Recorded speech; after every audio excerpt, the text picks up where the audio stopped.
There we go. Mm-hmm. There we go. There we go. Good.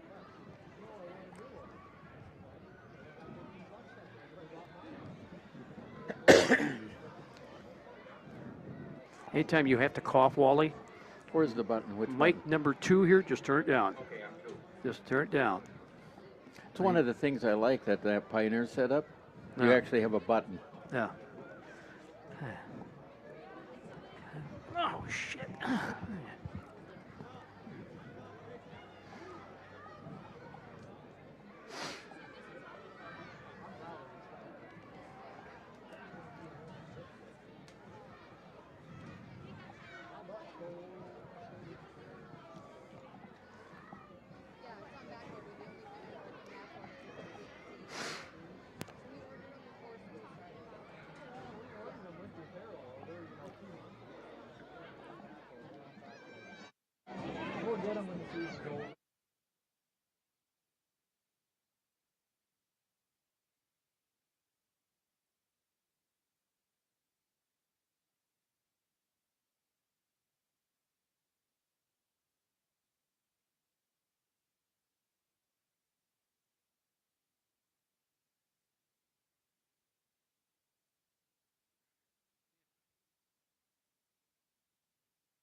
From Lancaster High School on a cool, gloomy evening, welcome to fall. It's high school football on Friday night.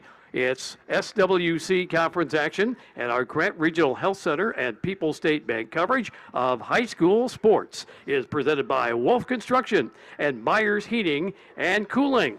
Welcome. Broadcasting from the Wolf Construction broadcast booth, I'm Mark Evenstad with Wally Troughton, bringing you tonight's SWC conference action with the Lancaster Flying Arrows playing host to the Platteville Hillmen. Platteville coming in at 2-3 of the season, 1-2 in conference play. Lancaster 4-1 on the season, and 2-1 in conference play. Wally, it's good to have Lancaster back in the SWC. These two teams did not meet each other the last 2 years. It is good. I mean, yeah, there's some things that they moved around, and I suppose there was good reason for it back then, but I'm glad to see it back like this, too. It's the way it should be. It really is. Granted, with Lancaster back in the SWC, most of the SWC conference schools are just a little bit bigger than Lancaster, but not by a whole lot. But you'll see more rivalries. Mineral Point, Lancaster's not a bad game, but it's not really a huge rivalry. Lancaster against Darlington, it's a good game, but again, not a huge rivalry. Now, Lancaster-Fenimore, that's a rivalry, but henceforth, Lancaster-Prairie du Chien, that's a rivalry. And Lancaster-Platteville, it is definitely a Grant County rivalry. And it has been for a long time. And that's one of the things when you talk about the size. You look at like size of Platteville as a school is not as big as it used to be. And as a result, they're not as far apart in as far as school size is concerned anymore. But rivalries, I think, sometimes I think rivalries are in the eyes of whoever happens to be looking at it at that particular moment.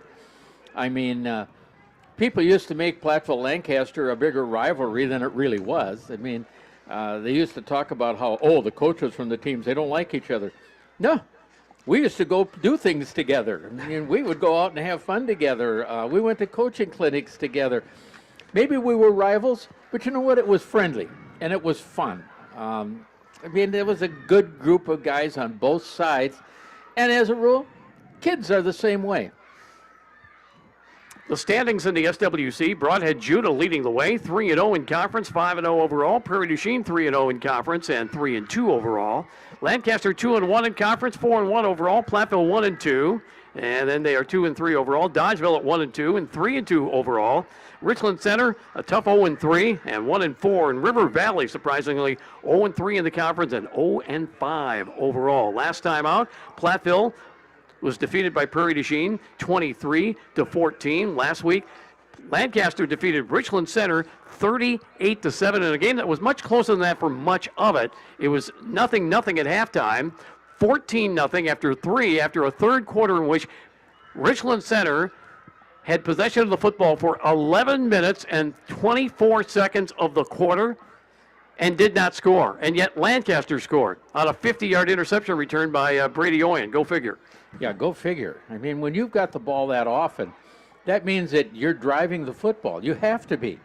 But to not get any points, I mean, that would be demoralizing, I think, a little bit for both the coaches and the players, because that's difficult. But you know what? A lot of the games this year where you've seen a lot of points and you'd say, oh, wow, they really was a blowout. No, a lot of these games have been really close. And sometimes with a close score, the game actually isn't as close as what the score indicated. So welcome to high school football is what I always say. We welcome you to our Raleigh Cheese pregame show. It's presented by Raleigh Cheese at the intersection of Highways 11 and 23 in the heart of Lafayette County. And don't forget the cheese. We're going to talk to the coaches. Bryce Arneson in his first year at Platteville, and Jordan Rolland in his second year at Lancaster. We'll do that next. This is Wolf Construction coverage of high school sports, and it's also presented by People's State Bank. High school sports presented by Wolf Construction and Myers Heating and Cooling on 97.7 Country WGLR and WGLR.com.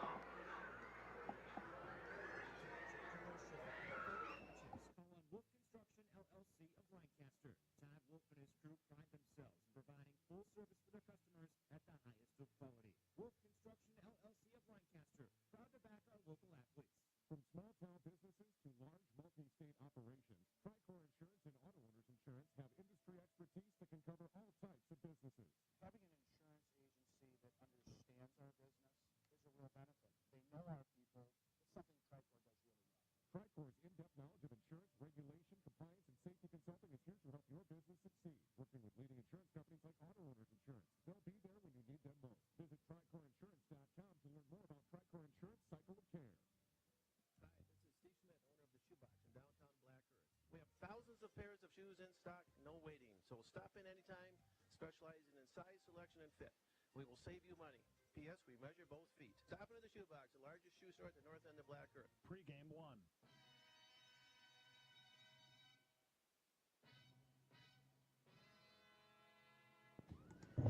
Raleigh Cheese pregame show on 97.7 Country WGLR. Steve Prestegard with Platteville coach Bryce Arneson. Thanks for joining us.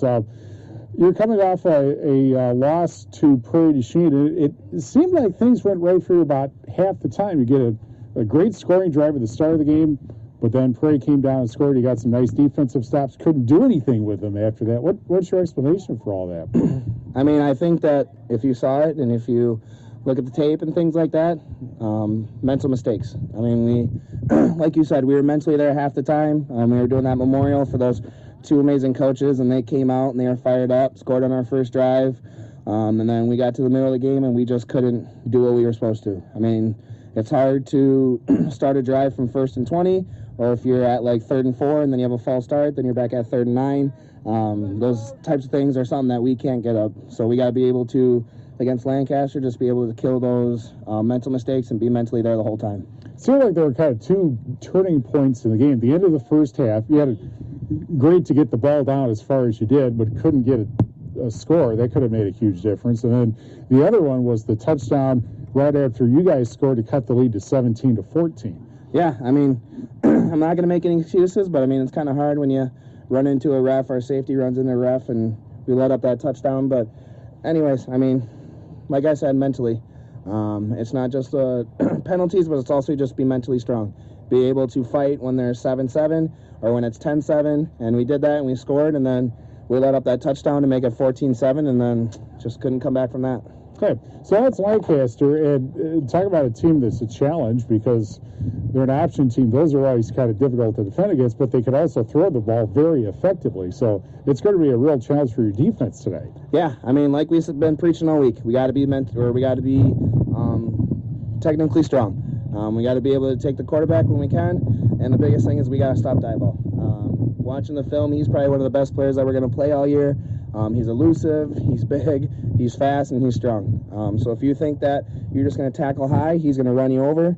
And if you're not mentally or physically doing your keys, then he's going to attack you that way as well. The other thing is, how do you get the offense going in the right direction? Because as you pointed out, you'd have a 5-yard penalty, and now it's 3rd and 8 instead of 3rd and 3, or you get quarterback sacks. There was kind of an issue on Friday also. How do you get that back in the right direction? I think it's during the week. I mean, like we had last week, we had a lot of mental mistakes throughout the week, and that showed on Friday. This week we've been pretty technically sound. Let's see what Thursday brings for us. But we just got to be mentally there. And we also got to lean on our senior quarterback, Derek. We got to lean on those receivers, Davin, Tash, Ludlam, Zach, Seth. We just got to be able to trust in those guys and hope that they can make the plays that we need them to do. All right, thanks a lot. Good luck today. Thank you. Bryce Arneson, Platteville coach, back with more after this on 97.7 Country WGLR.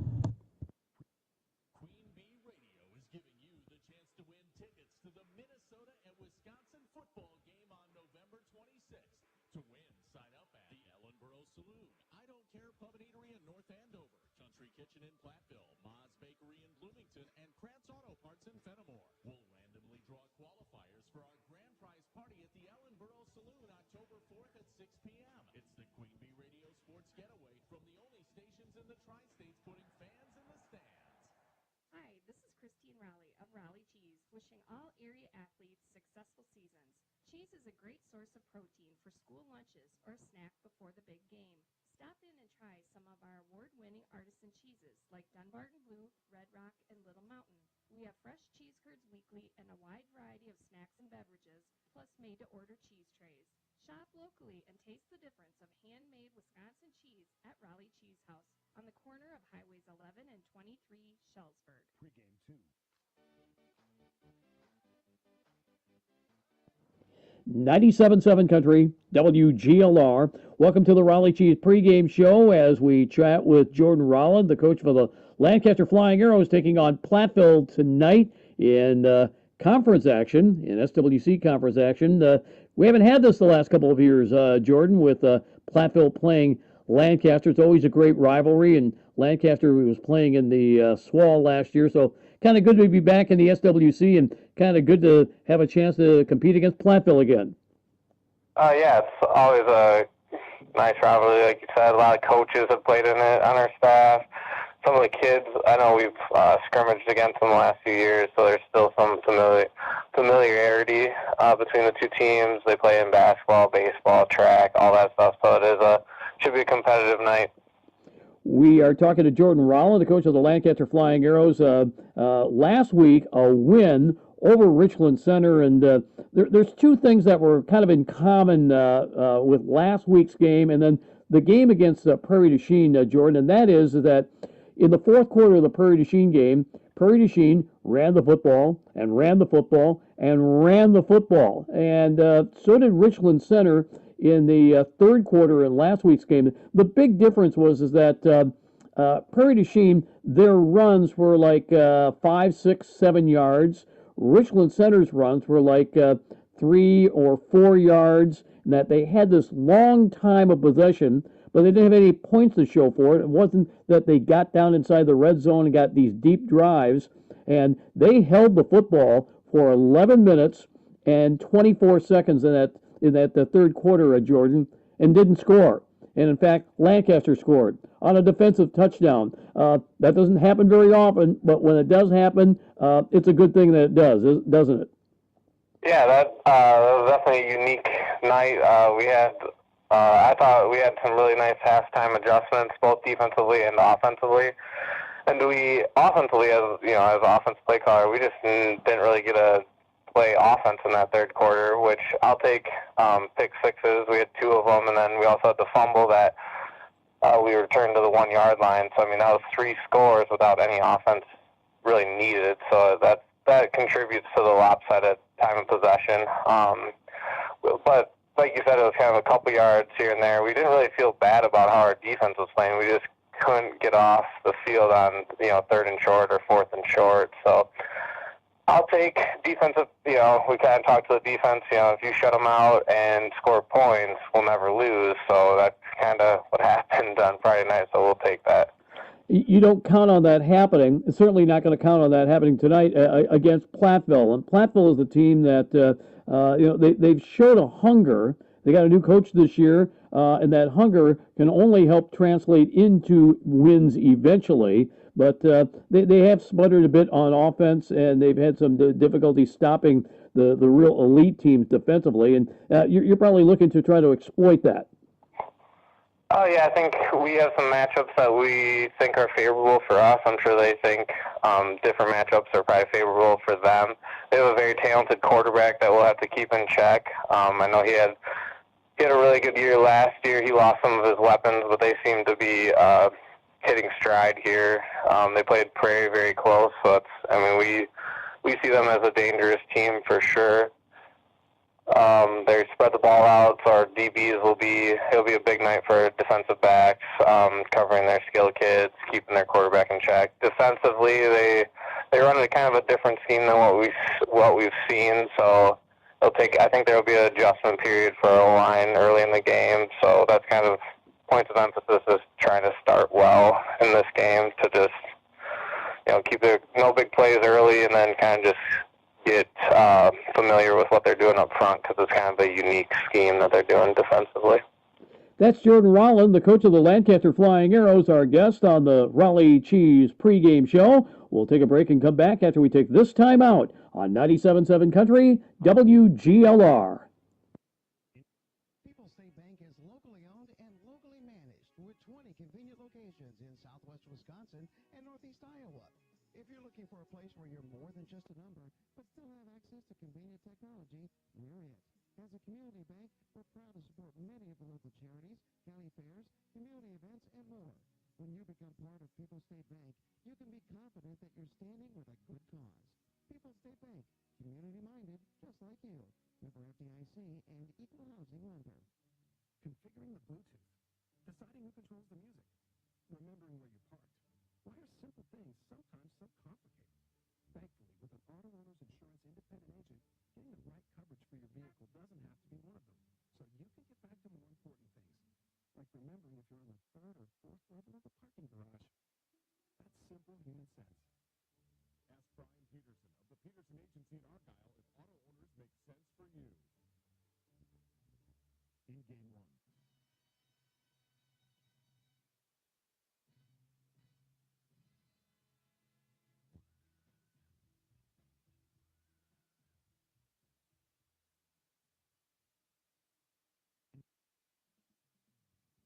Heads Up Salon. Sherry, Jennifer, and Brittany at Heads Up. New highlights, color, cuts, burns, and new barbering services too. Heads Up Salon, North Jefferson Street, Lancaster.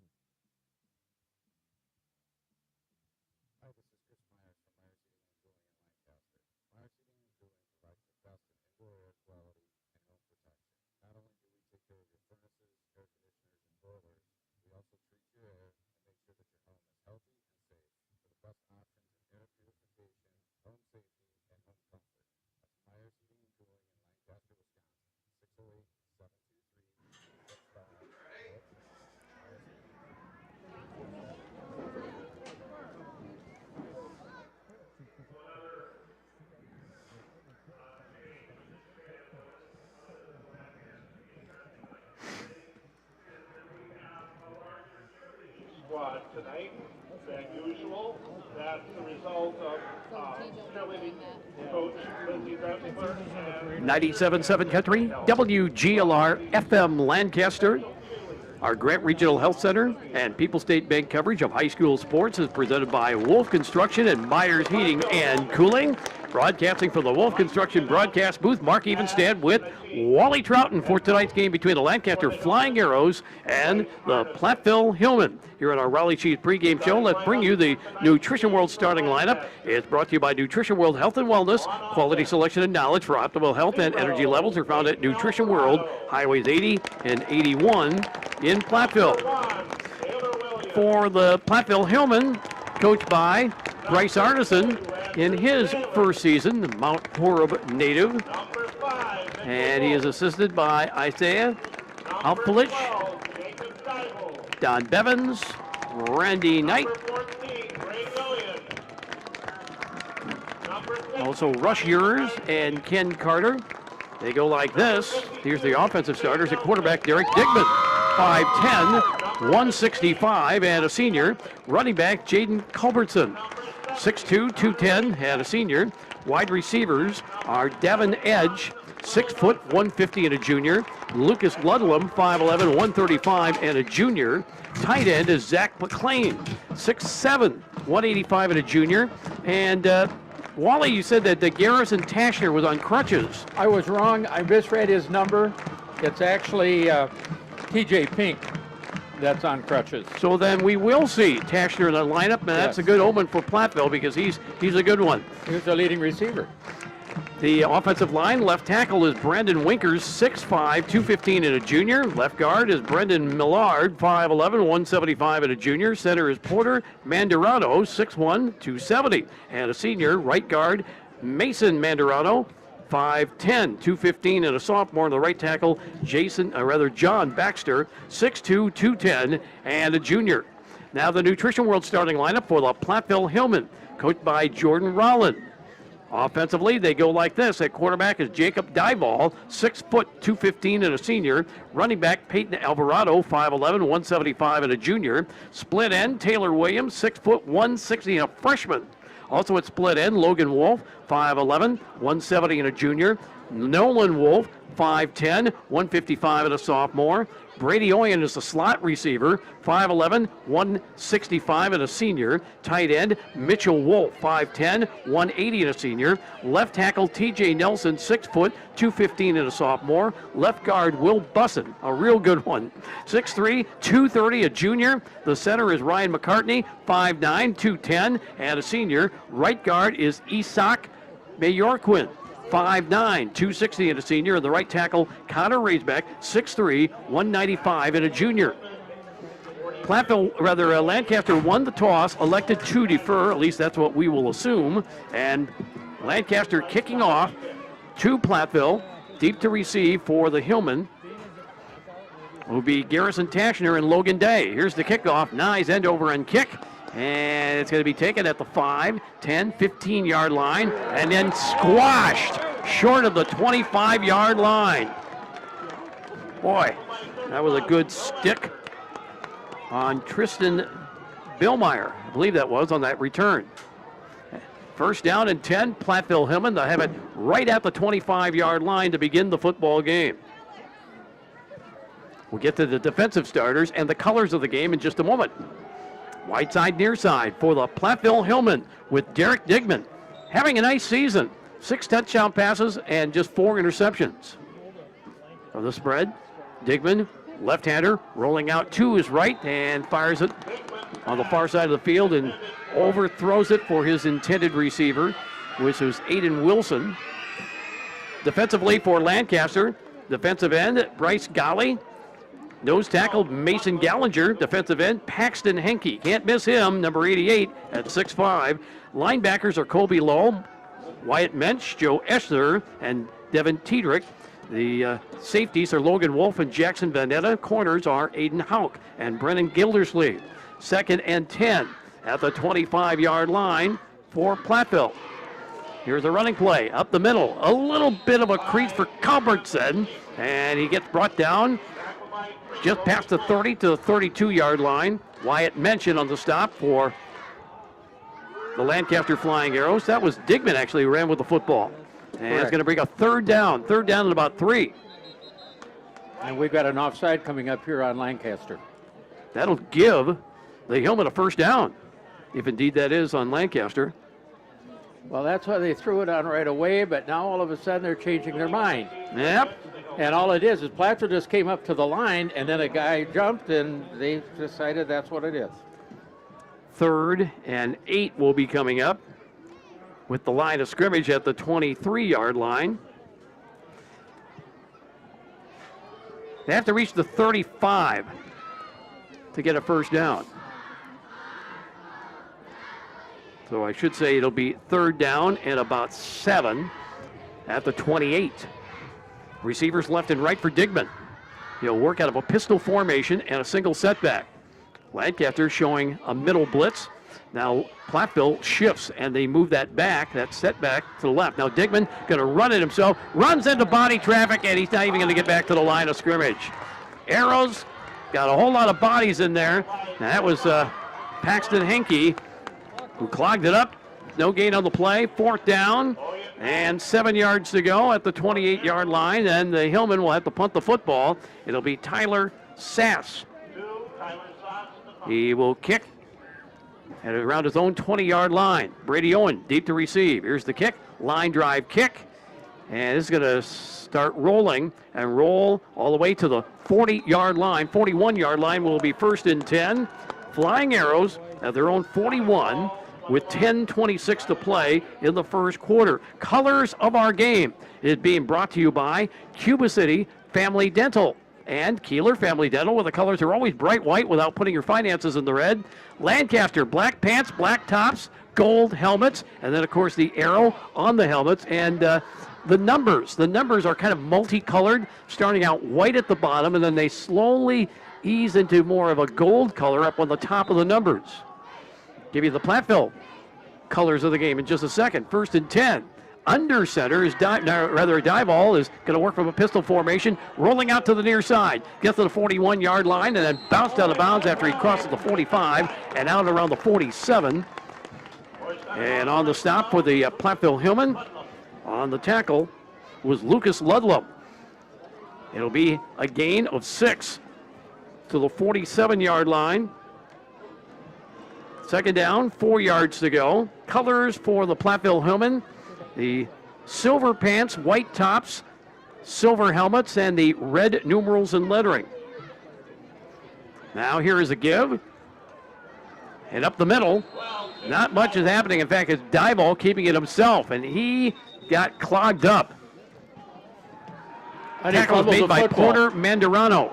He fumbled the ball, and Platteville recovered. I did not see the fumble. I looked away. Another sin on my part. If he fumbled the football, Platteville got it. My apologies. Thank you, Wally, for watching. I did not watch. I did not see that turnover. My job is to watch that. It is 1st and 10. Platteville has it on the turnover. All right, so I mentioned the Platteville colors brought to you by Cuba City Family Dental and Keeler Family Dental, where the colors are always bright white without putting your finances in the red. We did not see who recovered that fumble because I did not see the fumble either. So it's 1st and 10 at the 47 for Platteville. Back to pass Digman. Now he is trapped and he's going to be brought down short of the line of scrimmage. And Gallinger wrapped him up and brought him down. He had some help. And it's going to be a loss of 1, 2nd down and 11. Back on the 48-yard line. Well, he was looking for one receiver really almost immediately, and he was covered, so he started to pull it in and tried to run, but nothing there. 2nd down and 11. Double wide left and right for Platteville. Digman, one-step drop, throws it out to the far side of the field, trying to make his move, trying to get to the edge, finally getting the corner turn, down the sideline, 40, 35-yard line, and then bounced out of bounds right around the 30-yard line.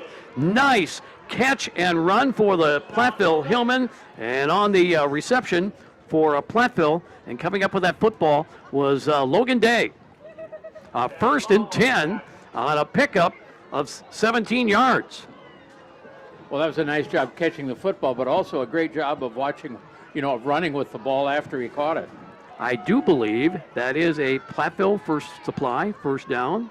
Let's take a look. Yes. Yep, it's another Platteville first supply, first down. It's the first of the ball game. Now a give this time, and nothing happening.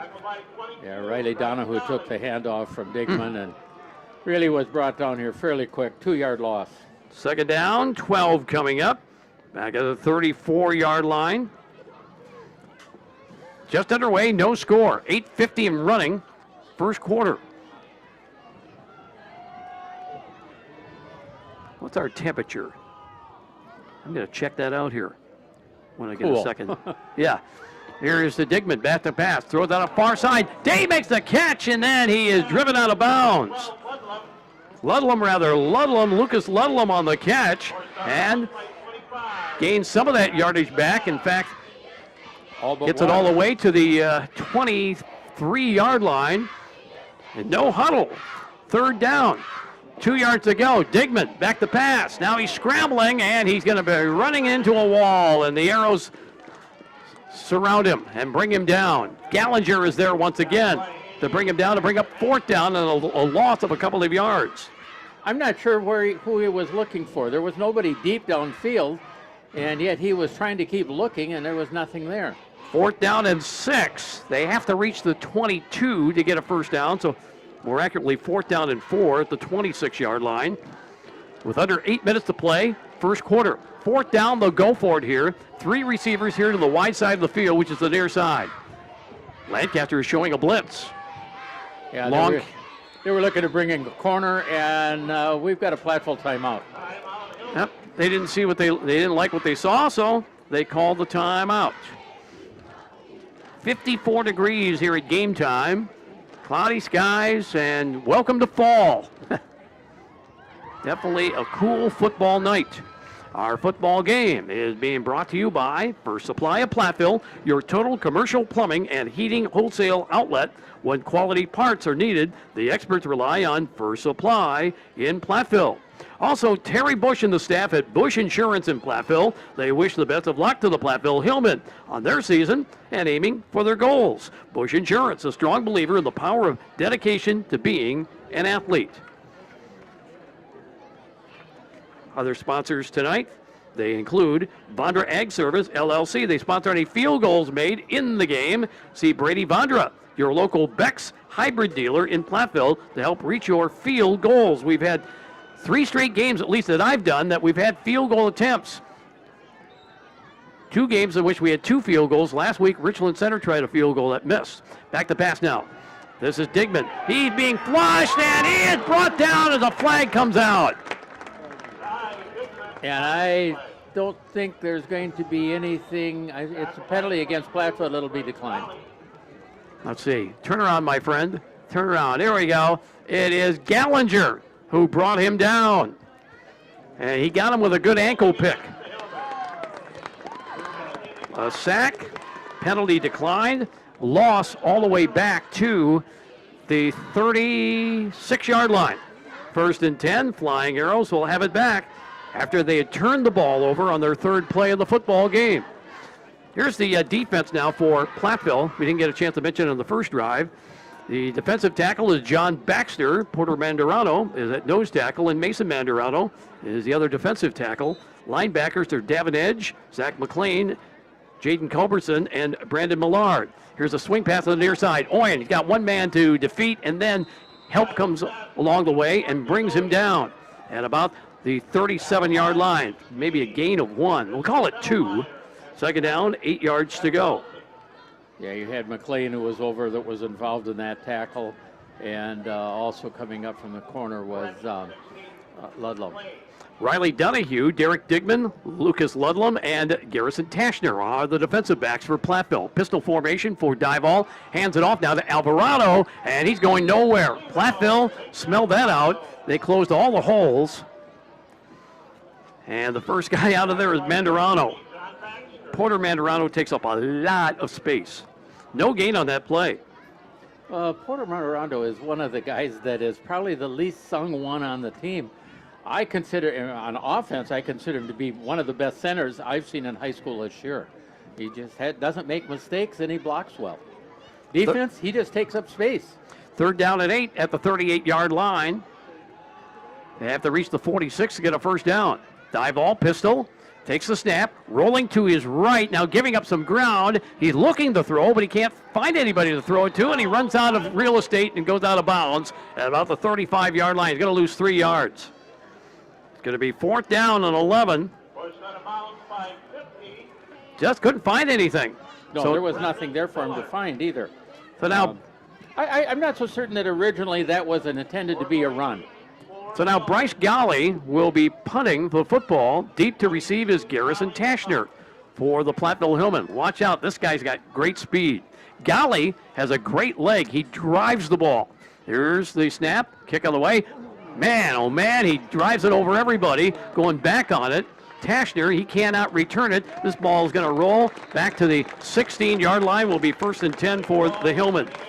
Oyen started out the year as the punter for Lancaster, and then they went to Golly, and Oyen's not a bad punter either, but Golly just drives the ball. Yeah, that was a real nice punt there. And one of the things, if he's going to go to one side or the other to stay away from the returner, Platteville's got another guy that they bring in, and so they can split that back there. 6 minutes and 11 seconds to go. First quarter, no score. 1st and 10, Platteville Hillmen with the football at their own 16-yard line for tonight's game. Here's Digman handing off, and the hole closes immediately. That's Culbertson on the carry, and the Arrows closed it up in that middle for Lancaster. They closed up quickly. Gallinger, Henke, Golly closed up the hole, and it's going to be 2nd down and 10 for the Hillmen. They come up to the line of scrimmage with 5:40 remaining, first quarter and no score. Pistol formation for Digman. One man flank to his left. Now there's a swing pass to Tashner out to the far side of the field, and perfect form tackling by the Lancaster Flying Arrows. They bring him down. Well, that was a matter of one of the other Hillman wideouts just missed a block totally. And otherwise he could have at least would have gotten back to the line of scrimmage, if not a few more yards. They lose 6, 3rd down and 16 back at the 10-yard line. That was Wyatt Mensch who covered that one up perfectly. Three receivers now to the near side. Back to pass, Digman, flushed out of the pocket, and he throws it, almost threw it away into the hands of an Arrow defender. That almost went right into the hands of Logan Wolf. Incomplete, and it'll bring up 4th down. He was looking for Logan Day out there, and there was nothing to be had. So now Sass is going to have to punt from inside his own end zone, back to receive. Oyen, here's a line drive punt. They obviously kick away from him. This ball is rolling and rolling just past the 50-yard line, where it is downed at the 49-yard line. It was down by Seth Wilson. 1st and 10. Arrows, they'll have the football at their own 49-yard line for their 3rd possession here of the first quarter. Well, it's one of the things about Sass is punting the football. He's only a freshman, and yet he's got a nice leg. You can see that on that punt. Our football game tonight is being brought to you by Doolittle's Pub and Eatery, open for lunch or dinner, 11 to close, Tuesday through Saturday, with a delicious pizza starting at 4. The outdoor patio is now open for the season for your enjoyment. Doolittle's on the square in Lancaster. Also, Anderson Weber Toyota in Dubuque, powering our audio stream. Anderson Weber Toyota, when you are ready.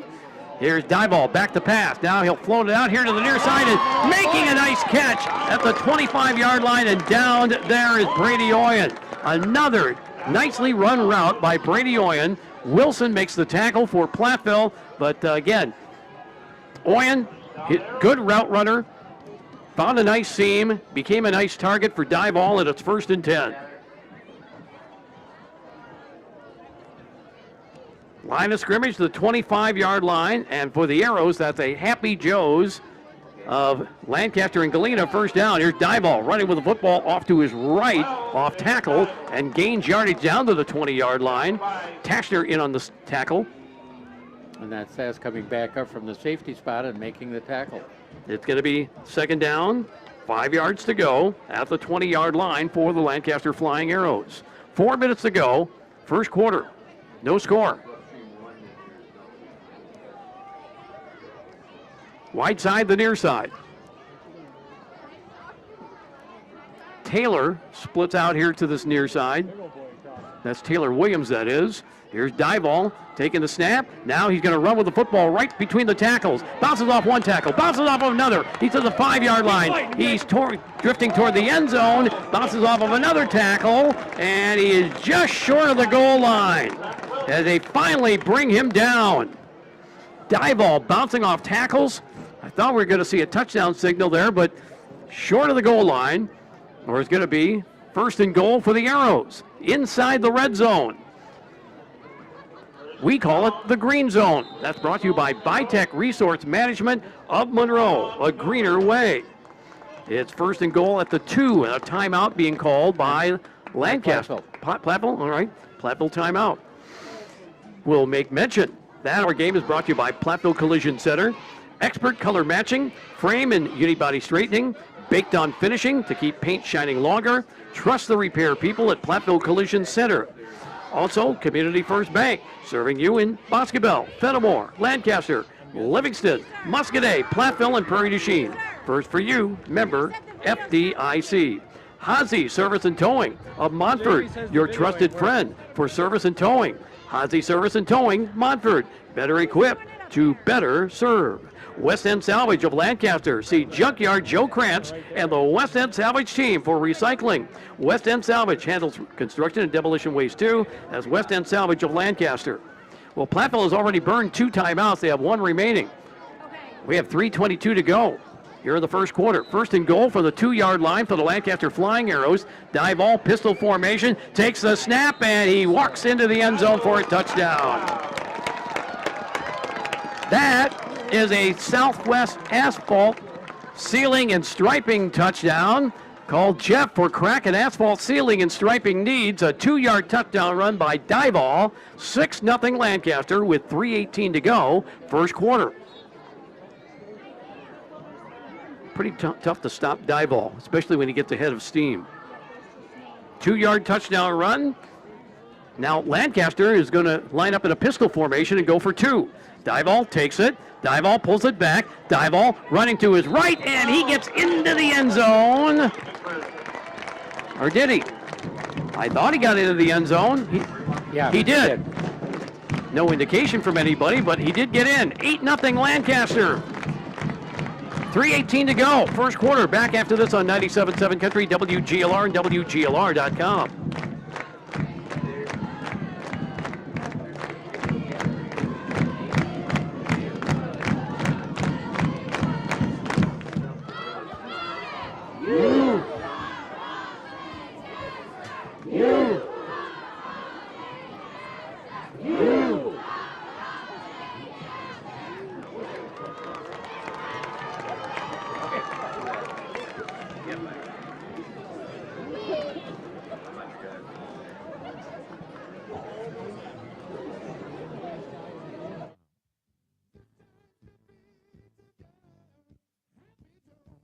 If it's a double 50 or double 4 parlor you milk, see Fuller's Milker Center, your Kia dealer. Fuller's offers a complete line of high technology solutions to make your joy a model of efficiency with state-of-the-art milking systems, revolutionary milking units, and the latest in udder prep and post-dipping systems with the best in automated animal monitoring. No matter how many cows you milk, you can rely on Fuller's Milker Center, LLC in Lancaster and Richland Center to keep your operation at peak efficiency.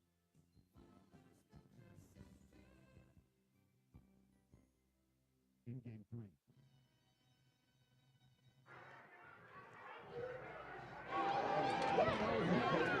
Here's the kickoff, and it's going to be taken by Platteville and returned past the 20-yard line to about the 23. That Tashner again, Wally? Ludlam.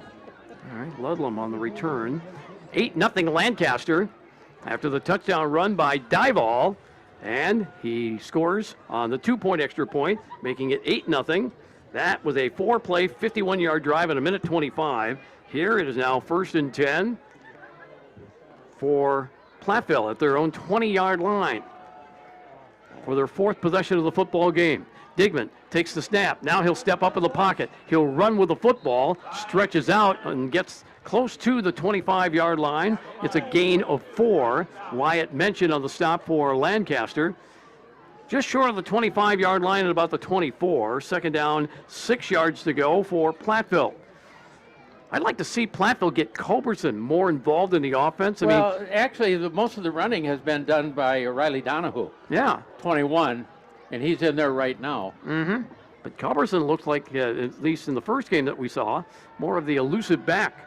Here's Digman handing it off and getting maybe to the 25-yard line. That's really about all there is. Yeah, and he just gets back to the line of scrimmage. We'll call it 3rd down and about 5 at the 25-yard line. That up front for Lancaster, Galley, Gallinger, Henke, and then the linebackers, Lull, Mensch, Esser, and Tiedrich. Really done a nice job containing and pursuing. Pistol for Digman. Man coming in motion. Drifts back the pass, floats it out far side of the field, and Ludlam is brought down immediately. That's a case again. That's a screen pass back over on the far side. It was completed. The problem was the guys that are out in front of him didn't block anyone. Gallagher chased him down. It's going to be 4th down and 7. Back at the 23. Here's Sass punting, and he popped it up. Not a very good punt at all. In fact, it's going to bounce backwards, and Platteville's got to get on it, and they do down it.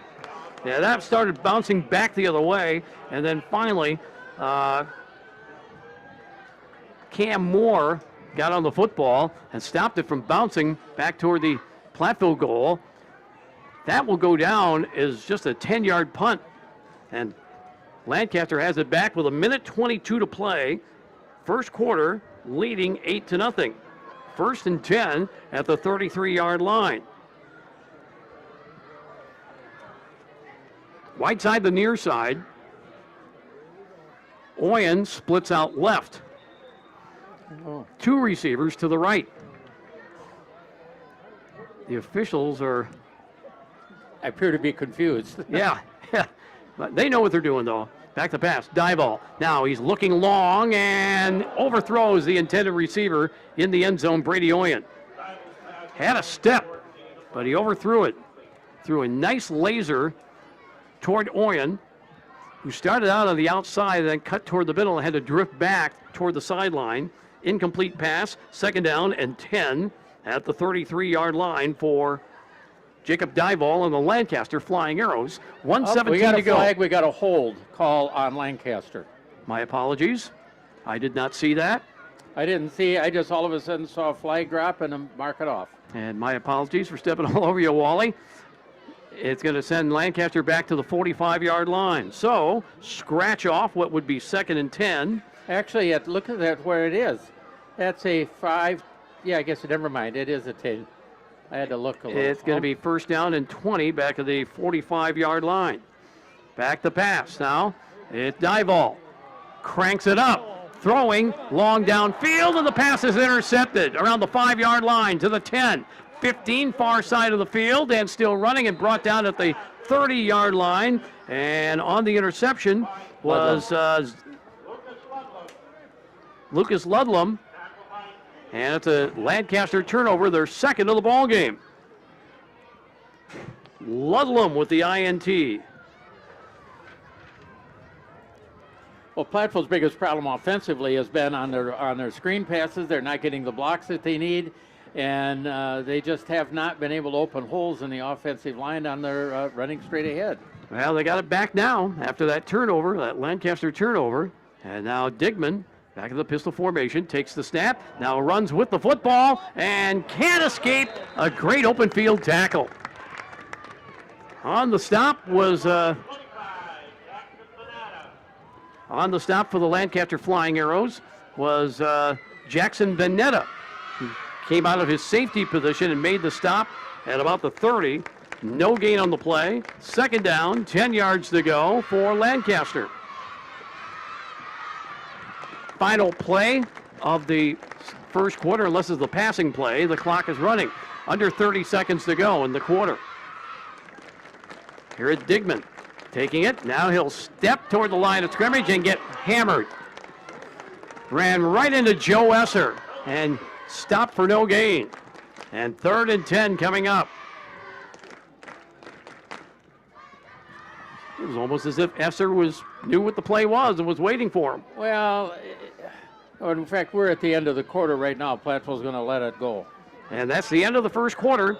8-0 Lancaster lead. Second quarter next on 97.7 Country WGLR and WGLR.com.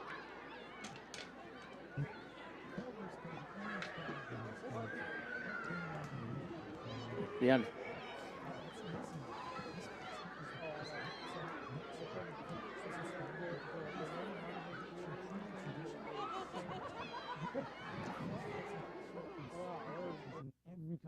It's a match or batch made in heaven. Come have a taste of Wisconsin. Welcome to Delicious. Stop by Culver's in Dubuque, Platteville, and Galena. Brushing and flossing are just a part of keeping your mouth healthy.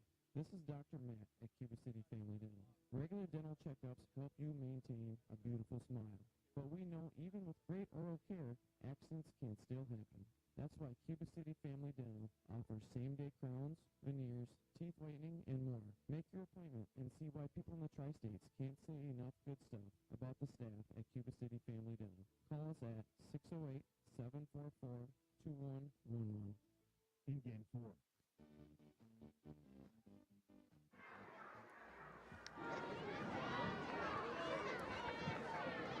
Our Grant Regional Health Center and People's State Bank coverage of high school sports is presented by Wolf Construction and Myers Heating and Cooling on 97.7 Country WGLR. From the Wolf Construction broadcast booth, Mark Evenstad and Wally Troughton. 8-0 Lancaster leads. We begin the second quarter with Digman from the pistol, back to pass, stands in the pocket, throws far side, jump ball, and it's caught. Nice catch by Tashner at the 44-yard line, and it'll be a gain of 14 and a first down. First supply first down for the Platteville Hillmen. Yeah, it's 14. They marked it just shy of being 15, so, but still a nice pass. Nice catch, too. And hanging on to the football. Just underway, second quarter, 8-0 Lancaster leads. Wide side, the near side.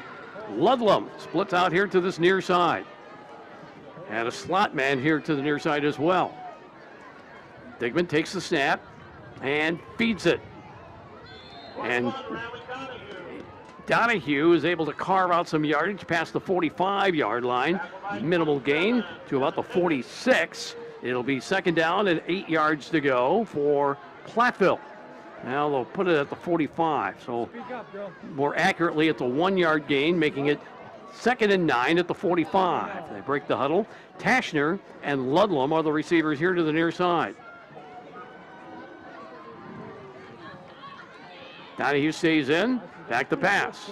Digman flushed out of the pocket. Now he throws. He's got a receiver. Ludlum catches it in stride. 30, 20, 15, 10, 5, and down at the 5-yard line if it weren't for a touchdown-saving tackle by Logan Wolf. Big gain for the Platteville Hillmen. They are already down inside the green zone. Brought to you by Bytech Resource Management of Monroe. It is a gain to the 5-yard line. That ends up being a 50-yard completion. First and goal for Platteville inside the green zone. Platteville, the last couple of games, giving up only an average of 7 points per game. Platteville on the threshold of equaling that. Digman takes the snap now.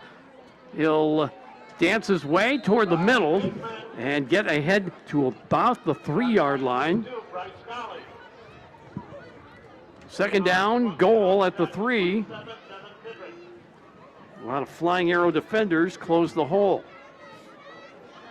You take away Lancaster's 33-29 loss to Prairie du Chien, and well, they've given up only 19 to Mineral Point, 7 to Richland Center, 0 points against Boston, and 0 points against Cuba City. Second and goal from the 3-yard line for Digman. Takes the snap. Now he'll throw it to the right side and incomplete. Do we have a penalty flag coming out? Yeah. Yes, we do. Yes, we do. Look at it on the far side of the goal line. I wonder if that's for an illegal chuck, Wally. No, they're going to call pass interference on the big guy, on McLean? McLean, because he was trying to reach over the defender to grab the ball. Nothing wrong with that, is there? Oh, no, they're calling it on Lancaster. Jumped on his back. Jordan Rowland not happy about that, so they get the down over.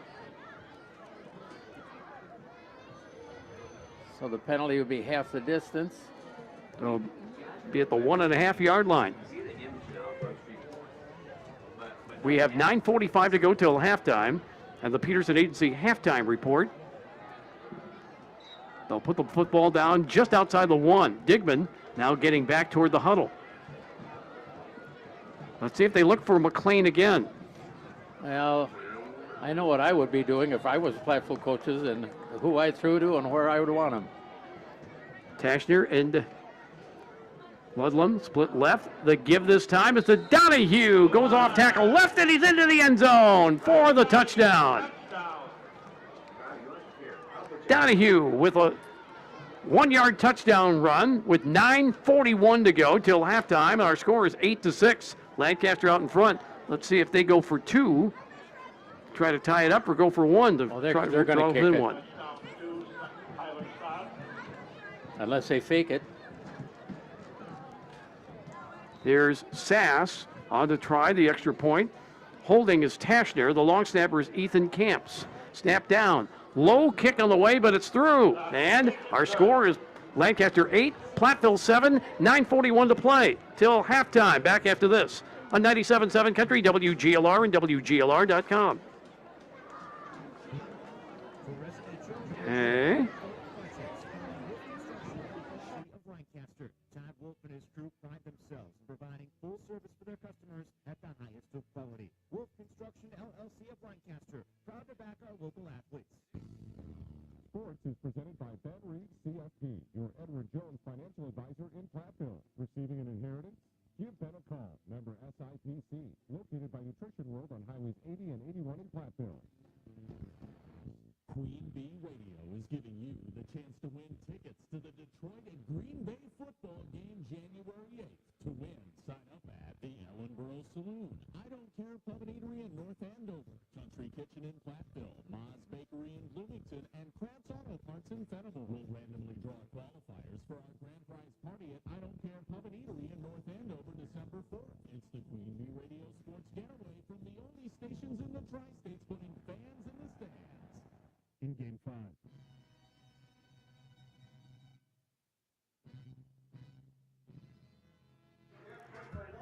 7 plays, 70 yards that drive for Platteville.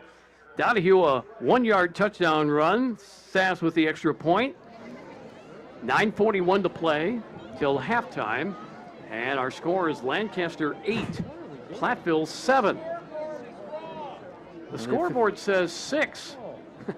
Now, I saw the ball go through the uprights. Well, they added the point to Lancaster's side, so now it shows being 9-6. So the officials have stopped. They're waiting for everything to be who knows what. I assume they're waiting for that change. Yeah, they want it to be accurate. I mean, we know we saw the extra point was good, but they added the point to Lancaster. Sass will be kicking off. Deep to receive. Dive ball in the middle with Andrew Taylor. And they haven't changed it yet. Yeah. Andrew Taylor and Logan Wolf are receivers deep for Lancaster. You know, by putting dive ball back in the middle of Wally, it brings back memories of when Platteville played Lancaster here, I'd say about 13 years ago? Yeah, 13 years ago. 15 years ago. when Platteville had Lewis and Zegwood. Talk about that in a moment. Here's an end-over-end kick. They direct it over to the far side of the field, and it's going to be Brady Oyen returning it to the 10, 15, 20-yard line, and then they wrap him up and bring him down just past the 25 to the 26-yard line. Good execution that time to go to the side, directional kicking, and then collapse on Oyen. 1st and 10. Lancaster will have the football at the 26? Yeah, 26-yard line. Yeah, I don't know. I still call it the 25, but it's 25, 26. It's kind of in between. Talk about that Lewis and Zegwu situation a few years ago. Here's Dival handing it to Alvarado, and he does not, well, he's able to work his way just past the line of scrimmage to about the 27. And Mandarano is there to wrap him up and bring him down. 2nd down, 9 at the 27. And Zegwu that night rushed 30 times for 300 yards. And on top of that, he was a terror on special teams because he would line up in the middle. And you were at a quandary where to kick the ball. There's Dival taking it. Now he's going to work his way to the edge. Gets to the 30-yard line, angled to the 35 and out of bounds. Short of the 40-yard line. Tashner chased them out. And they'll mark it at the 38-yard line. Lancaster, 1st down. Happy Joes of Lancaster and Galena, 1st down for the Flying Arrows. And Zegwu that night, he would line up in the middle, and Lancaster just didn't have anybody that could kick it over his head and get it into the end zone. There's Dival, burst of speed up the middle, past the 40-yard line, breaks tackles past the 45, and they splattered down right at midfield. Good job by Platteville to collapse on him and bring him down. That's Riley Donahue on the tackle for Platteville, but another Lancaster 1st down, brought to you by Happy Joes of Lancaster and Galena. 1st and 10 at midfield. Dival takes, runs right up the middle, gets bumped a few times, slips off those tackles. He's to the 40-yard line, slips through that one, and finally brought down at the 35-yard line. Hanging on was Seth Wilson for the stop, and another Happy Joes of Galena, of Lancaster and Galena, 1st down. All the way down to the 35. This is a nice looking drive that started at their own 26. 8:05 to go till halftime.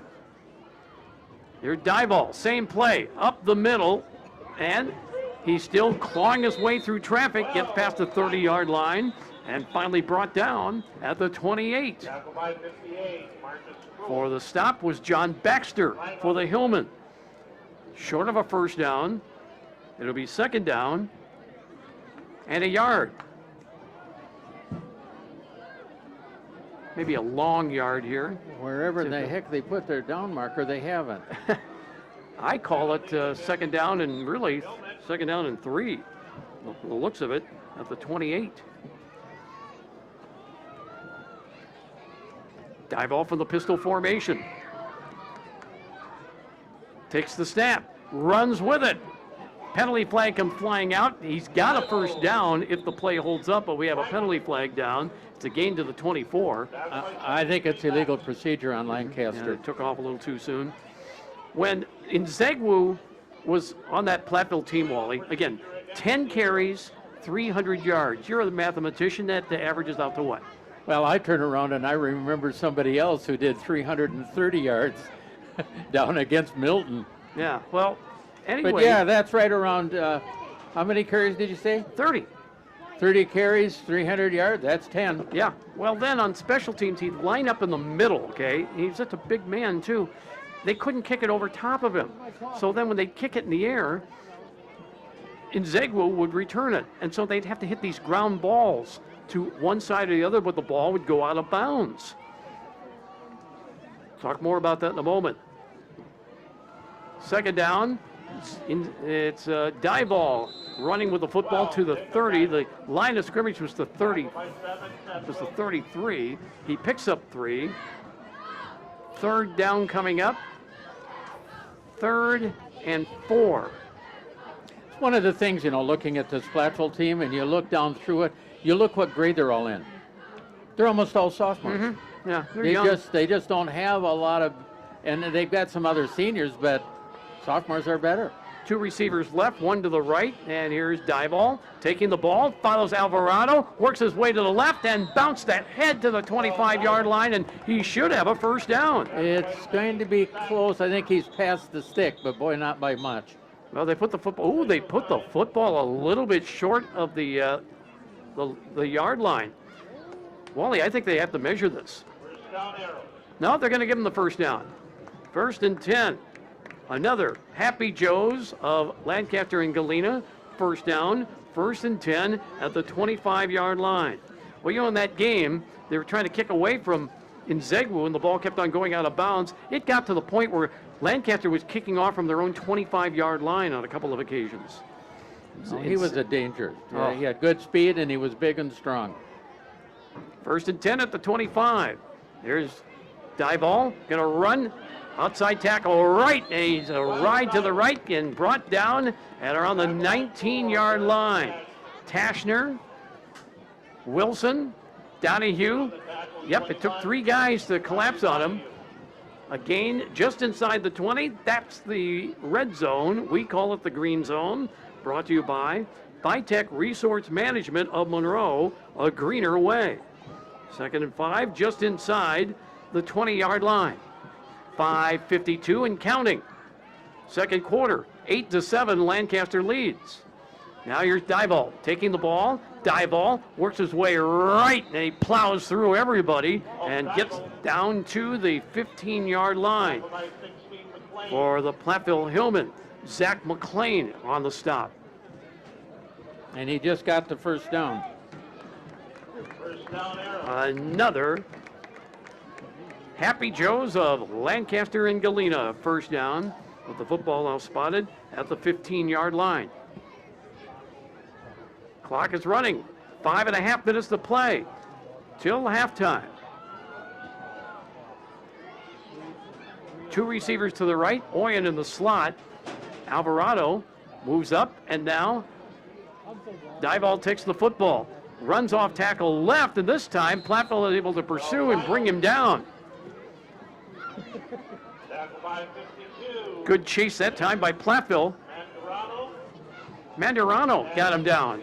Well, that's one of the things. All of a sudden he had I guess I'll say a state qualifier wrestler bringing him down there.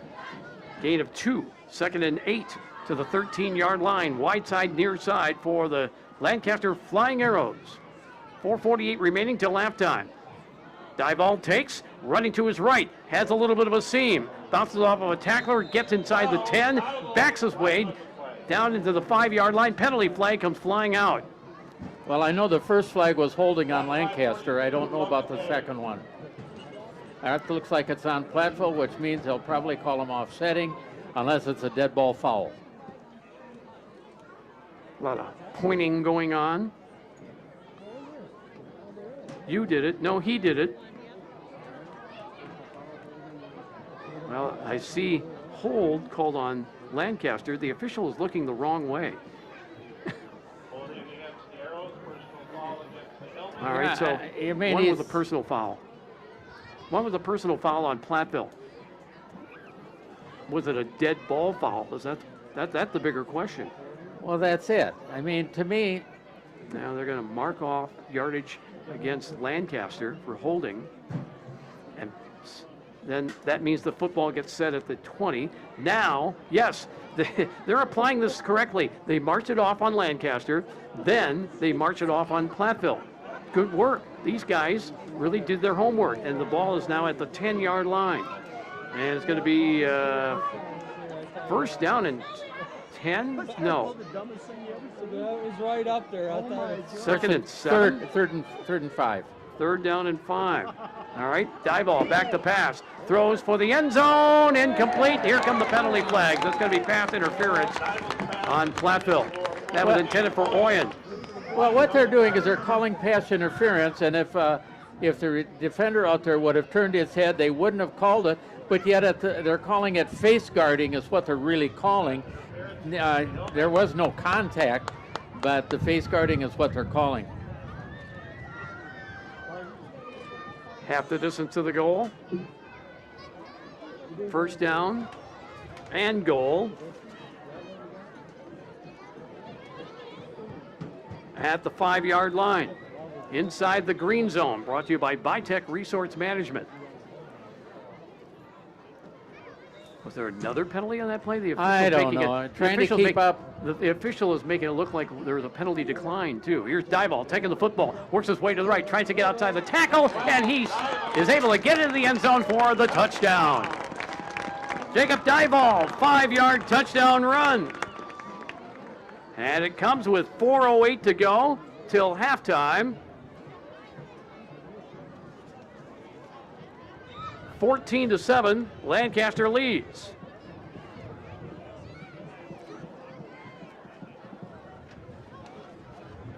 I'll see what they're going to do this time. They're going for 2 again.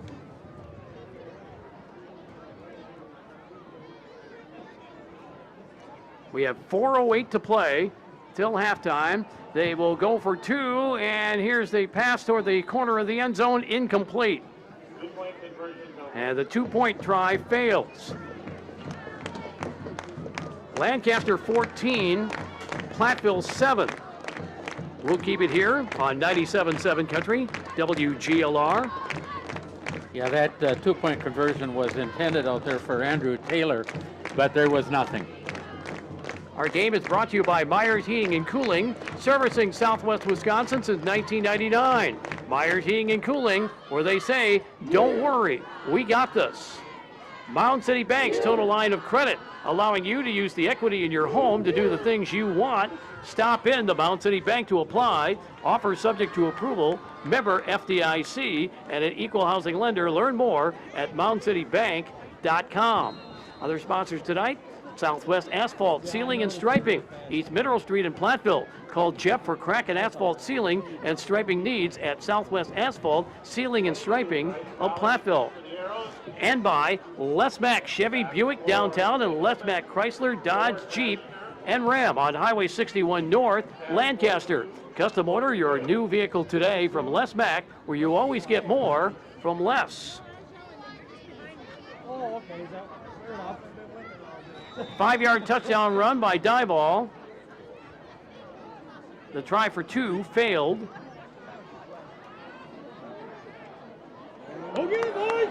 Here's the kickoff, and Platteville returning it from the 5-yard line. Tashner trying to find some room, trying to get to the outside.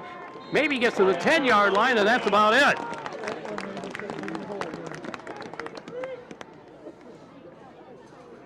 .410 remaining till halftime, 14-7. Lancaster leads. Not much on that kickoff return for the Platteville Hillmen. They spot the football at the 5-yard line. 1st and 10, Hillman with poor field position.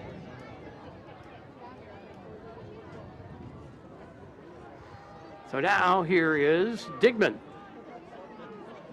Handing it off to Donahue, and he gets stuffed at the line of scrimmage and then shoved back. There's 4 Lancaster Flying Arrows there that shoved him back. Okay. Is that what you needed? Loss of 1. 2nd down and 11, back on the 4-yard line.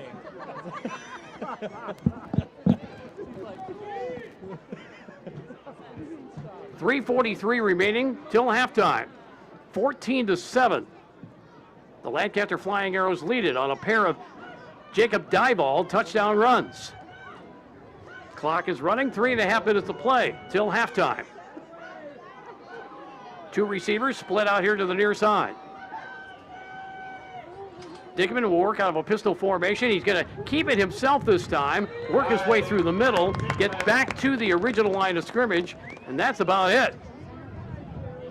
The Arrows got a lot of bodies over there. And it's going to bring up 3rd down and 10, back on the 5-yard line. Lancaster's got all 3 timeouts remaining. Platteville only has 1. Clock is up running. Under 3 minutes to go. 3rd down and 10 from the 5. Got to be careful here.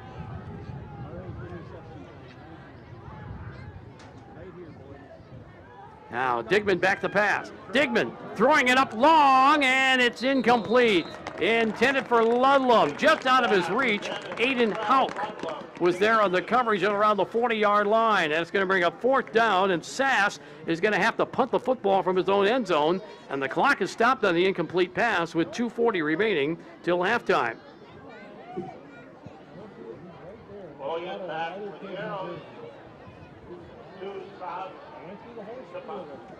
Brady Oyen back to receive. In fact, he's up at the 35-yard line of Platteville. Good snap. Kicks it away. Line drive kick. Oyen goes back and retrieves it at the 40. Now he'll run to the near side. 40, 35-yard line. Stays in bounds. 25, 20-yard line along the sideline. And then tumbles out of bounds and around the 15-yard line. That's a 25-yard return by Brady Oyen. And there's still 2:24 to go till halftime.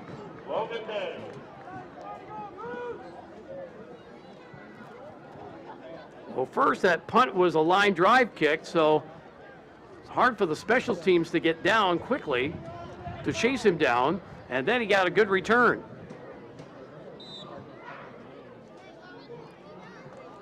First and 10 at the 14-yard line, already inside the green zone. That's brought to you by Bitech Resource Management of Monroe. Here's Dival taking the football, rolling to his right, and eludes tacklers to the 10, to the 5, and dragged down at about the 2. He is finally brought down for Platteville by Mason Mandarano. And a timeout called by Lancaster with 2:07 to go till halftime. Our score is Lancaster 14, Platteville 7. Mark Evenstad with Wally Troughton from Lancaster High School. No timeout. They just came over to the sideline. Clock is running. 1:55 to play till halftime. So no timeout called. Now, here's the give to Alvarado, and he is into the end zone. Yes, touchdown. Alvarado takes it 2 yards for the score, and it's 20-7 Lancaster.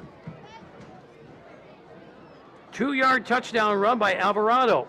They did not have Dival in on that play. Instead, that was Nolan Wolf playing at quarterback. It tells me they had Dival out there as either as a receiver or as a wingback.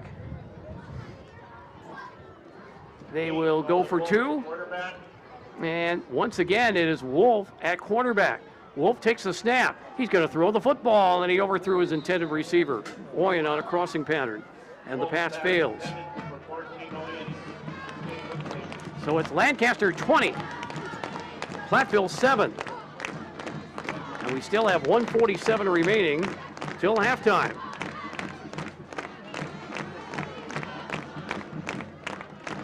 Football being brought to you by Clare Bank with their 8 locations in southwest Wisconsin, proudly supporting high school sports. Clare Bank, when they say, we can do that. Member FDIC and an equal housing lender. Grant Regional Health Center's ortho team, Dr. Brad Binsfeld and Nate Stilko, PAC, provide exceptional care for sports-related injuries. Grant Regional Health Center, experience the difference. People's State Bank for personal, home, business, and ag loans. Visit one of their 20 area locations or visit peoplesfinancial.com, member FDIC. Halftime, Benton Scales Mound Shullsburg 6, Southwestern East Dubuque 6. That's on our shoebox scoreboard. We'll get to more scores here at halftime. And our halftime will be brought to you by the Peterson Agency at Argyle, where your West Bend Mutual and Hastings Mutual Insurance agent Brian Peterson specializes in farm, home, auto, and umbrella policies.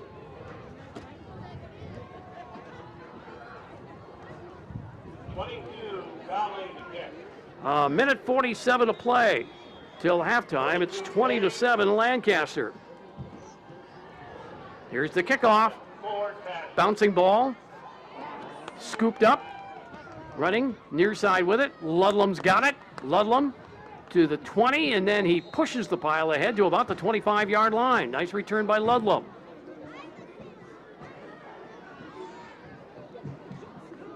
We have 1:39 to play till halftime. 20-7. Lancaster out in front. Line of scrimmage will be the 25-yard line for the Platteville Hillmen. Well, Wally, you're down 20-7. Well, they need to do some things different than they've been doing on that. They're not running. You can't get anything running straight ahead. His first down and 10 for the 25. Digman goes back to pass, and then he steps back up in the pocket, and he's wrapped up by Gallinger, and no gain on that play. Second down and 10. Lancaster timeout.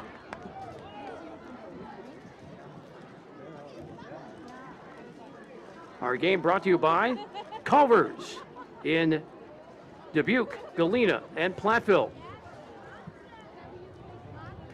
Other sponsors tonight on 97.7 Country, WGLR. They include Lancaster Dental Associates and Fenimore Smiles, a caring approach with 2 locations to better serve you, Lancaster Dental Associates.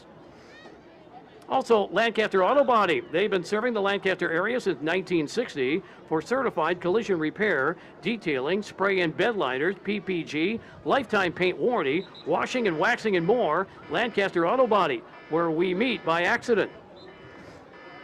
Also, Farmers Family Dental. Farmers Family Dental. Dr. Wade Farmer offers facial aesthetic services as well as your dental needs for big city dentistry with a hometown feel. Farmers Family Dental of Lancaster. Second down and 9 for Platteville. Digman steps up, throws incomplete. Tried to work that way up front and unable to make the connection there. And Day was the intended receiver.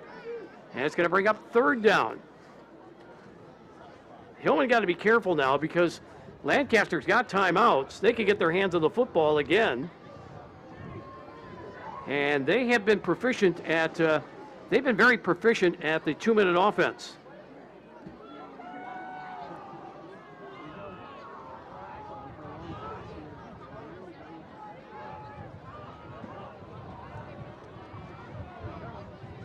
There's Digman back to pass. Digman steps up, hit as he throws, and the pass incomplete. Around the 40-yard line for Tashner.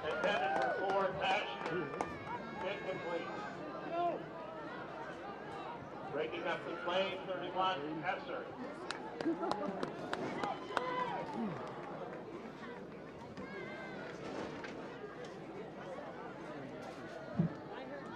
Two stops to front.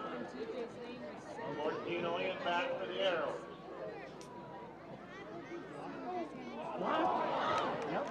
Here's the punt. This ball is partially blocked, and the ball rolling away, and Platteville saying they got the football. And they do. They got it. They got it back. How about that? The ball hit one of the guys for Lancaster, and he just hit it, knocked it away, and Platteville jumped on it.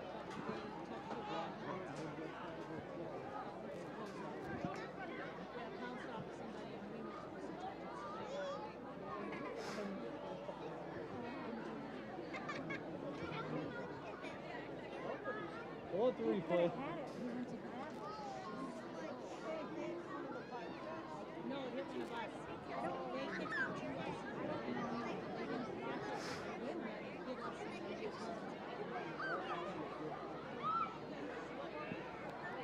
This is interesting. I didn't see anyone calling a timeout, but yet they stopped the clock, and they've got things all twisted up here. Now they're giving the ball to Lancaster, and I'm sorry, but from my vantage point, what I saw, they missed the call. If they're giving the ball back to Lancaster.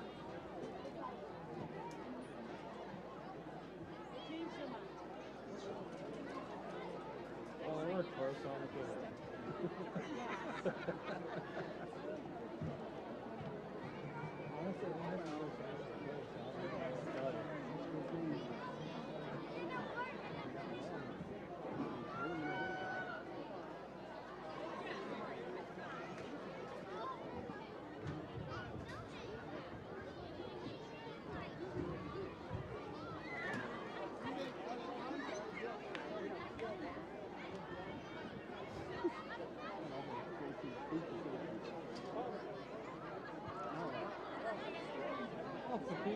Now they're talking about it again.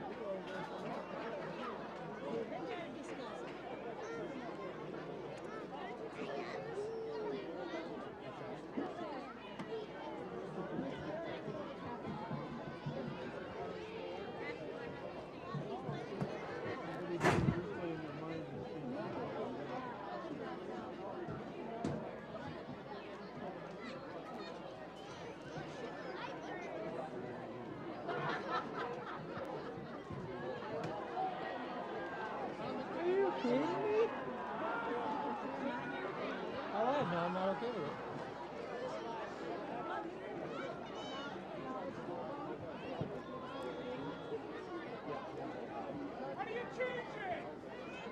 Come on.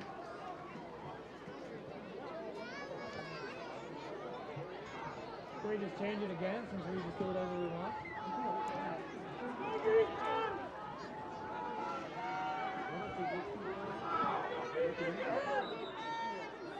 There we go. Yeah, play in deep safeties. You know they're going to bomb.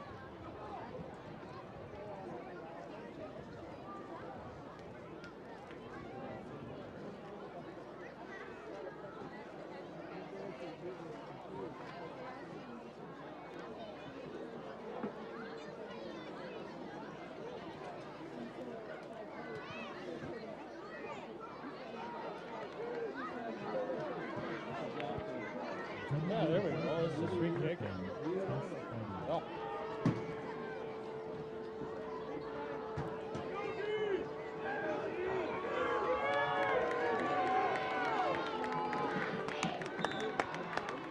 Let's go, D!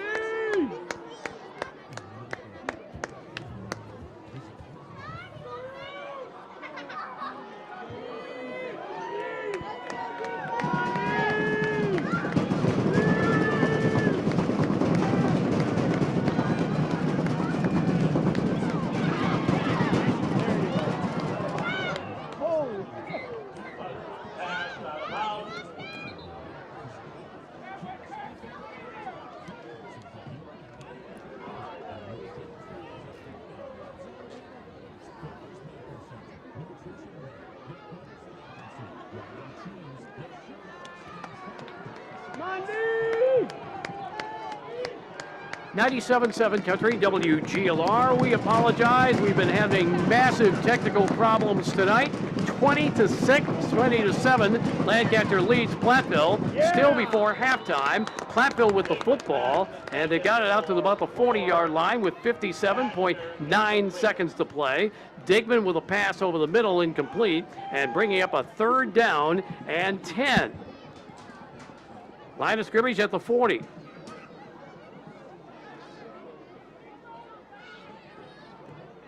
So we thank you for sticking through our humongous, massive, disastrous technical problems tonight. 20-7. Lancaster out in front. Now here's Digman back to pass. Blitz is on. He'll dump it off to the right side. And running with the football, Ludlam. He's got yardage ahead to about the 45-yard line. It's going to be short of a 1st down.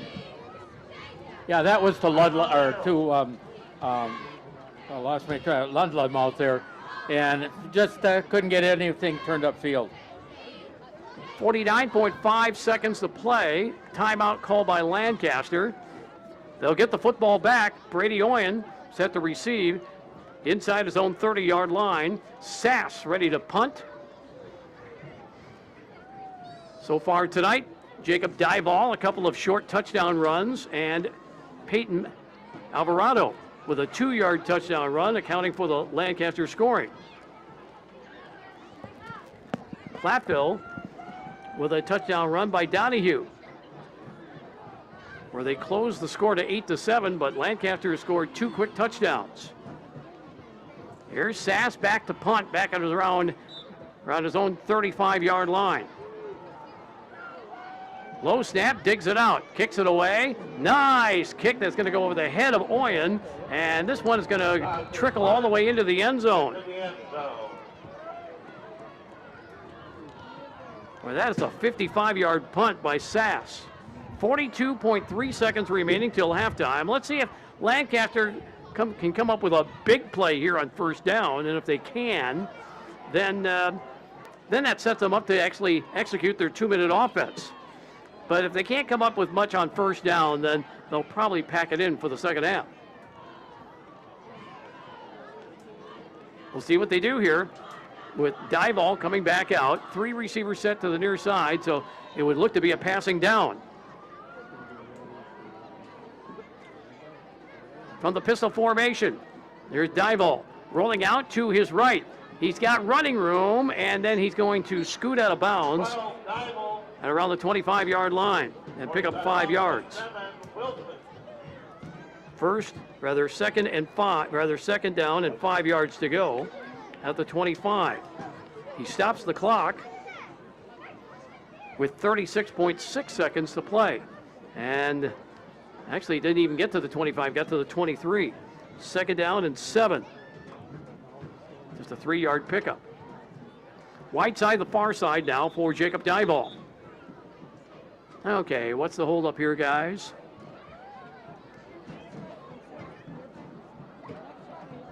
Oh, there's an equipment issue here. One of the players for Platteville, that was Brendan Millard, was asking the official about something, and then the official said, well, why don't you go over to the sideline, get that fixed, and bring in another player, and they do. Here's Dival back to pass. Dival, he wants it all, throws it long over the head of his receiver, Wolf, and incomplete. Wolf was looking for a flag, but Tashner on the coverage tried to get that one out to Logan Wolf around midfield, but it's going to bring up third down and 7. And heck, if you have an incomplete pass here, Platteville will get their hands on the football again. 31.8 seconds to play till halftime.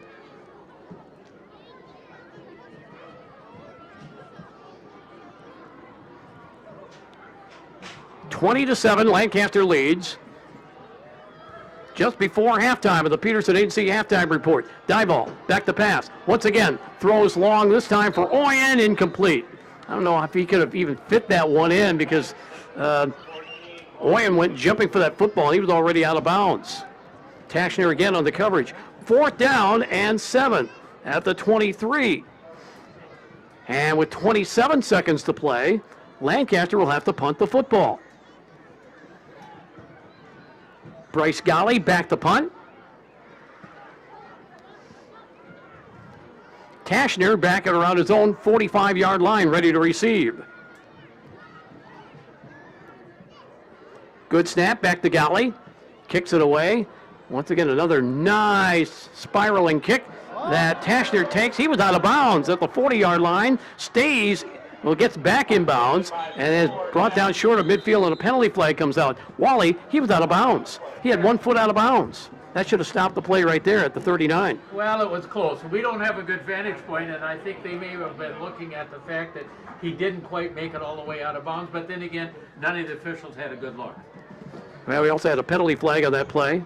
It looks to be against Platteville. We have 13.7 seconds to play till halftime. 20-7, Lancaster out in front. And they'll begin marking off the penalty. Holding.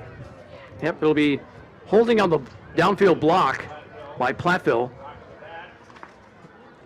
This will push him back to the 38-yard line. 1st and 10 there.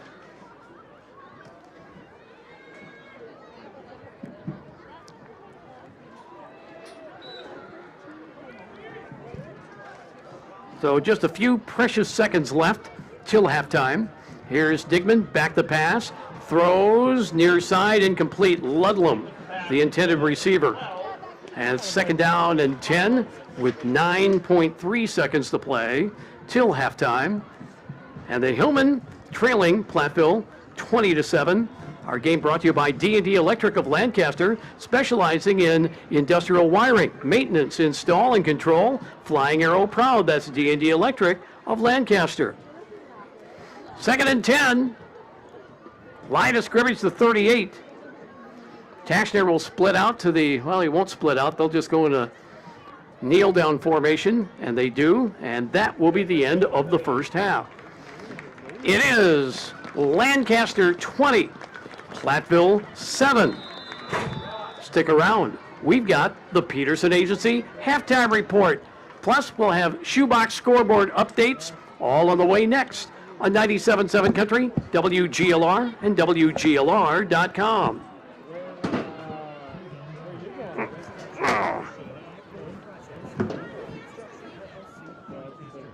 Wolf and his crew pride themselves in providing full service for their customers at the highest of quality. Wolf Construction LLC of Lancaster, proud to back our local athletes.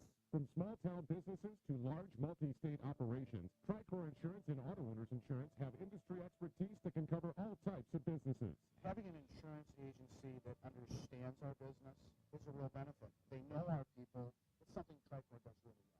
Tricor's in-depth knowledge of insurance, regulation, compliance, and safety consulting is here to help your business succeed. Working with leading insurance companies like Auto Owners Insurance. They'll be there when you need them most. Visit TricorInsurance.com to learn more about Tricor Insurance Cycle of Care.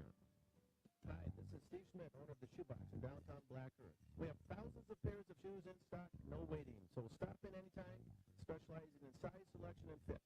We will save you money. P.S. We measure both feet. Stop into the Shoebox, the largest shoe store at the north end of Black Earth. Pre-game one.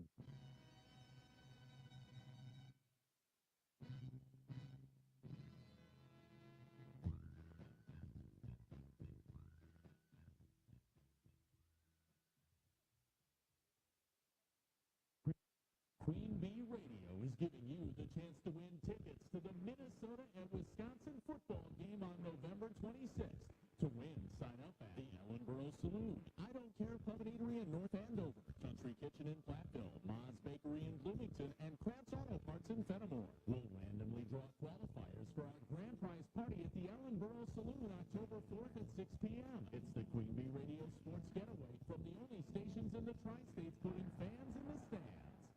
Hi, this is Christine Rowley of Rowley Cheese, wishing all area athletes successful seasons. Cheese is a great source of protein for school lunches or a snack before the big game. Stop in and try some of our award-winning artisan cheeses like Dunbarton Blue, Red Rock, and Little Mountain.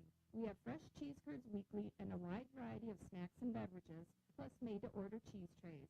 Shop locally and taste the difference of handmade Wisconsin cheese at Rowley Cheese House on the corner of Highways 11 and 23 Shellsburg. Pre-game two.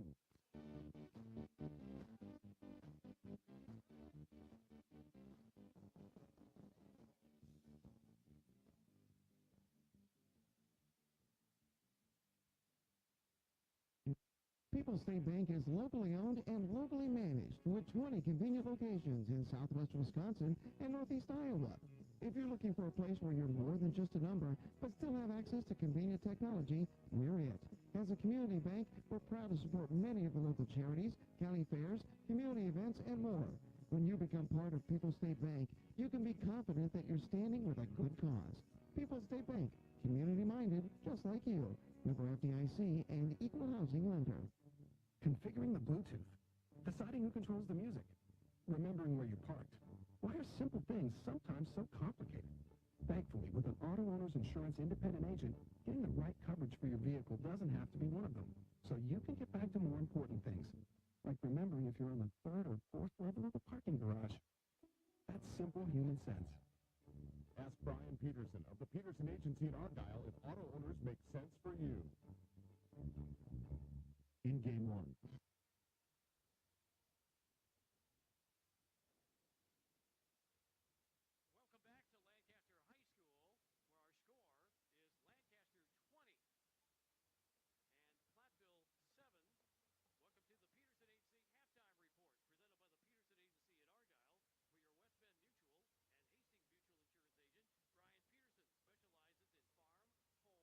agent, Brian Peterson, specializes in farm, home, auto, and umbrella policies. Let's recap this first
halftime report after this on 97.7 Country, WGLR, and WGLR.com.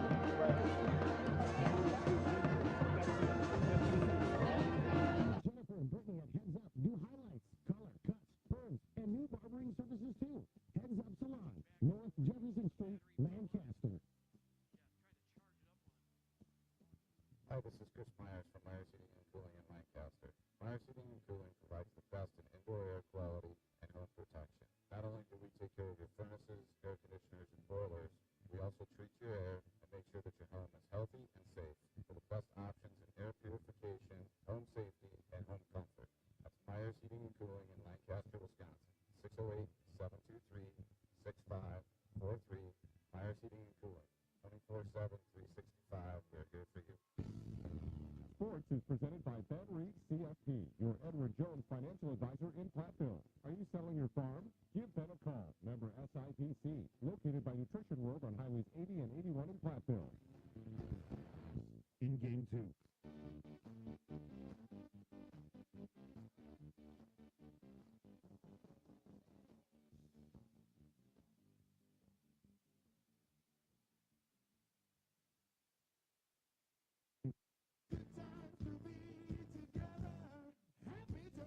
Happy Joe's in Lancaster and Galena bring you their family night specials all day on Monday and Tuesday. Your crew will enjoy a delicious meal and you'll save money. All family night specials are under $20. Plus, no one has to do the dishes. Family night all day Monday and Tuesday at Happy Joe's in Lancaster and Galena. See their menu and order online at happyjoes.com.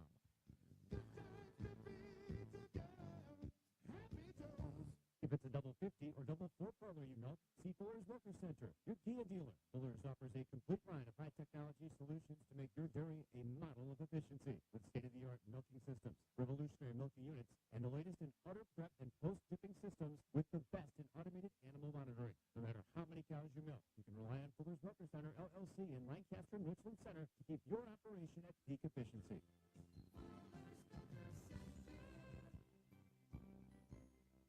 In Game 3.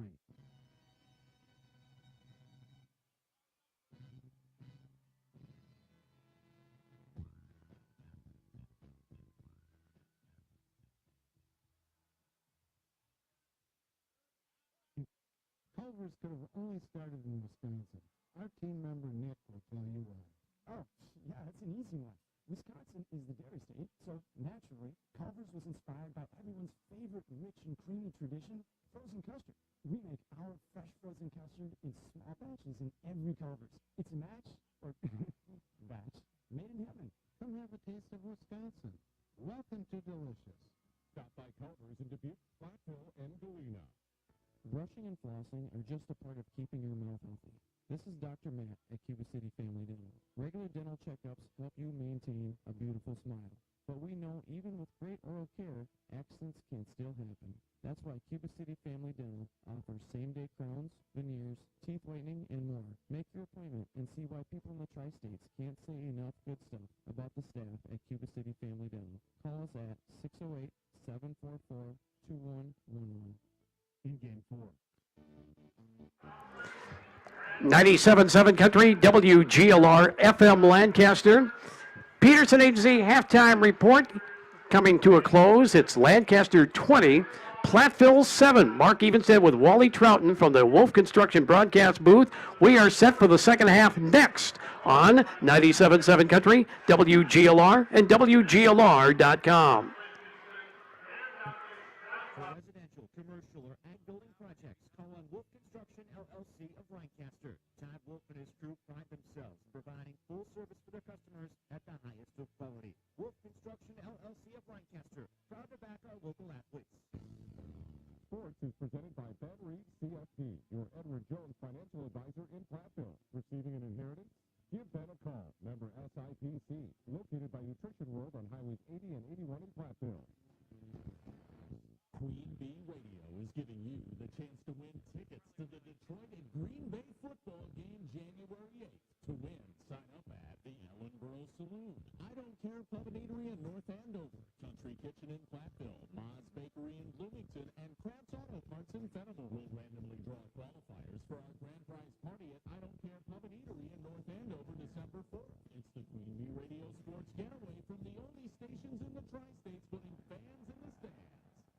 in Game 5.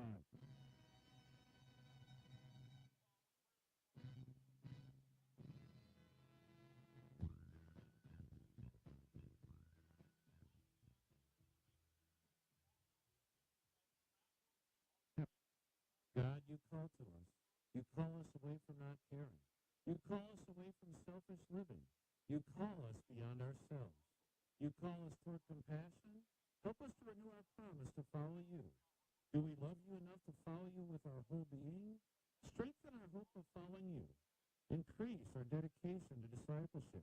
Let the way we live reflect dedication to you. Through Jesus Christ, your Son. A message of hope from Friend West Dixie, the Memory First Church. You're a hard worker. Provide for your family. Do good things in the community. You've been there for so many others. Now, we're here for you. Wisconsin Energy and Emergency Rental Assistance Providers are working to keep you safely in your home. For a handout, visit wera.help. That's WERA.help. Or call 1-833-900-9372. 1-833-900-9372. I put a little more elevation on the power supply down here so I can pass the microphone back. When I talk to people over the phone, even in person, in regards to what they do for me, I try and put myself in their shoes and try and make it as easy and as comfortable as possible. And anything that can maybe be left off till next time, we can certainly say, this doesn't need to be done today. We are definitely not a high pressure sales. We just tell you what you do for it. If you don't want to have it done or do want to have it done, we'll cater to either way. Culver's could have only started in Wisconsin. Our team member Nick will tell you why. Oh, yeah, that's an easy one. Wisconsin is the beer state, so naturally, Culver's was inspired by everyone's favorite rich and creamy tradition, frozen custard. We make our fresh frozen custard in small batches in every Culver's. It's a match, or batch, made in heaven. Come have a taste of Wisconsin. Welcome to Delicious. Stop by Culver's in Dubuque, Platteville, and Galena. At Dubuque Mattress, we understand the quality of sleep is important. That's why when you shop at Dubuque Mattress, you'll notice that we are invested in finding the right mattress for you. Our trained and experienced sales staff won't sell you something you don't need or want. We care about you, the customer, and want you to get the best night's sleep possible. That's our goal. Stop in today along Highway 20 directly across from Pastor. Dubuque Mattress for the rest of your life. Dubuque Mattress Factory. Get a little snooze time. Uber Camp Auto Body and General Aluminum Seamless Gutters are proud to sponsor the WGLR Farm Calendar. Email your ag-related events to Farm Director Bob Mittendorf by visiting WGLR.com. Tune in for the Farm Calendar weekdays around 6:45 a.m. to find out what's happening in the ag community. This message brought to you by Abercamp Auto Body plus General Aluminum Seamless Gutters and Power Washing in Platteville, where you get great service and quality work. Half time, 3 minutes.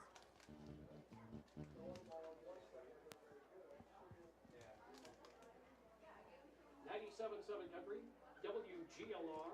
I'm Mark Evenstad with Wally Trouton. Peterson Agency halftime has completed, and Lancaster has a 20-7 lead on the Platteville Hillmen. And for the second half, I gotta believe Wally. Again, what has been working has been Jacob Dyball running with the football between the tackles mostly. He's been doing a little bit though outside the tackles for Platteville. They've been running almost exclusively between the tackles, and they really haven't had much success. They got to get outside a little bit more. Well, they have to find something a little different than what they're doing. Whether you're running outside the tackles or you're doing something with your passing game and some crossing patterns or some things like that. But one of the things I've been watching over here, and it's a little disconcerting, I guess, we'll say for Lancaster, Jacob Dyball's over here on the vents with the trainer, and they're working, looks like on an ankle, and maybe retaping it, doing something like that, but I saw him limping as he came back over there, and hopefully he is not dealing with a problem. We may see him only sparingly in the second half as a result. We saw Nolan Wolf take snaps. Well, he took the snap with a 2-point extra point, and then he was in for one other play, and that was about it. Because Lancaster really didn't have the ball much toward the end of the first half. But yeah, Dyball's being looked at right now. And the fact that they're attending to him would tell me that, yeah, they're going to try to get him out there and see what he can do. And if he can do some, great. If not, then they're going to have to rely on Nolan Wolf. But I got to believe they'd like to work up a lead, enough of a lead where they get Wolf back out there and finish off the football game if need be. Well, on the other hand, if you look at it this way, Dival is a competitor. And he's not going to want to be sitting on the sideline. If there's any way he can possibly do something, he's going to be doing it. We're about set to start the second half. Sass will be kicking off left to right, and this time will be Brady Oyen. He's in the middle. Peyton Alvarado is in front of him. And then two other receivers back deep to receive for Lancaster. Here's the kickoff, line drive kick. And running up on it to the 20, 25-yard line, 30, 35-yard line, still running, and just past the 50-yard line, it is returned by Logan Wolf. Wolf returns it to the 49-yard line, so good field position for Lancaster. They are in Platteville territory at the 49-yard line. Dival is still on the bench being tended to, so we will see Nolan Wolf. He'll be at quarterback here for the second half, and they put the football right at the 50-yard line. Starting the second half. Hopefully this is not a huge blow to Lancaster. Wolf bobbles the snap, then hands it off to Alvarado, past the 50-yard line, 45-yard line, and drags the tackler down to the 43-yard line. McLean on the tackle for the Platteville Hillman. And that was almost disastrous. A bobble on the snap by Wolf, but it's going to bring up second down and 4 yards to go at the 44-yard line. Wolf from the pistol formation.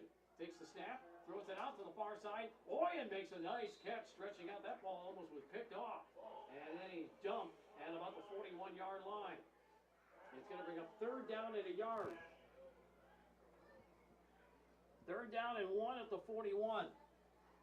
Really a good down and distance here, especially for a quarterback who's not your everyday quarterback.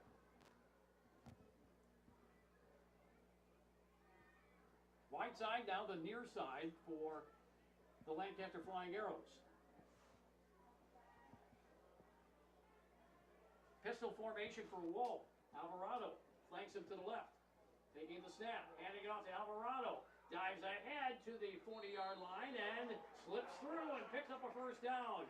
Down to the 37, he picks up 4. Another Dairy Queen of Lancaster and Galena first down for the Lancaster Flying Arrows. I think I'll open up this window here so we can get some ambient sound.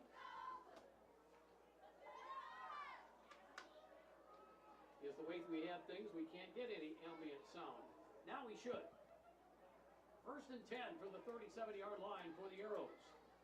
Alvarado in the backfield. Wolf back to pass. Throws down low. Pass caught at the 5-yard line and into the end zone for a touchdown. Andrew Taylor catches up with it. And for Wolf, it's a touchdown pass of 37 yards. But this is coming back. Here's a penalty flag right back at the line of scrimmage. Ouch. Big ouch. That would have been a 37-yard touchdown pass from Wolf to Taylor. It's coming back. 10:03 to play. Third quarter. Lancaster leading 20-7. They mark off the penalty. Holding. Lancaster. Ball back to the 47. First down and 20 for the Flying Arrows. Well, Lancaster was plagued by some 16 penalties 2 weeks ago against Boston. And they had a few penalties last week against Richland Center that cost them. So at first and 20, here's Wolf handing it off to Alvarado, and he slipped and fell. And no gain on the play. Second down and 20 coming up.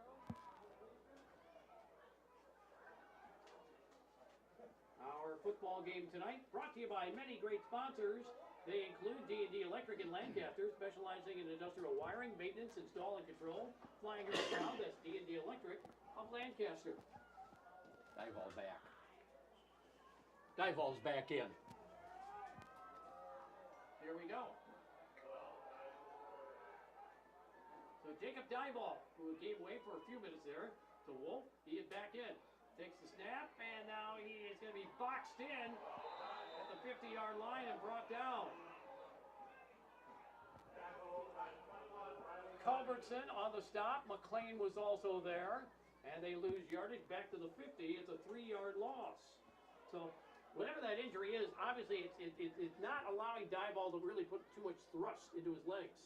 Well, you would think that. I don't know. I mean, it was pretty good pressure by Platteville there, though, as well. 3rd down and 23 from the 50-yard line. Dieball will pitch out now near side. Alvarado, can he get the edge? Does get to the 45-yard line up Platteville, and he's dragged down there by Donahue. It'll bring up 4th down. 4th and long coming up. 8.5 minutes to play, 3rd quarter.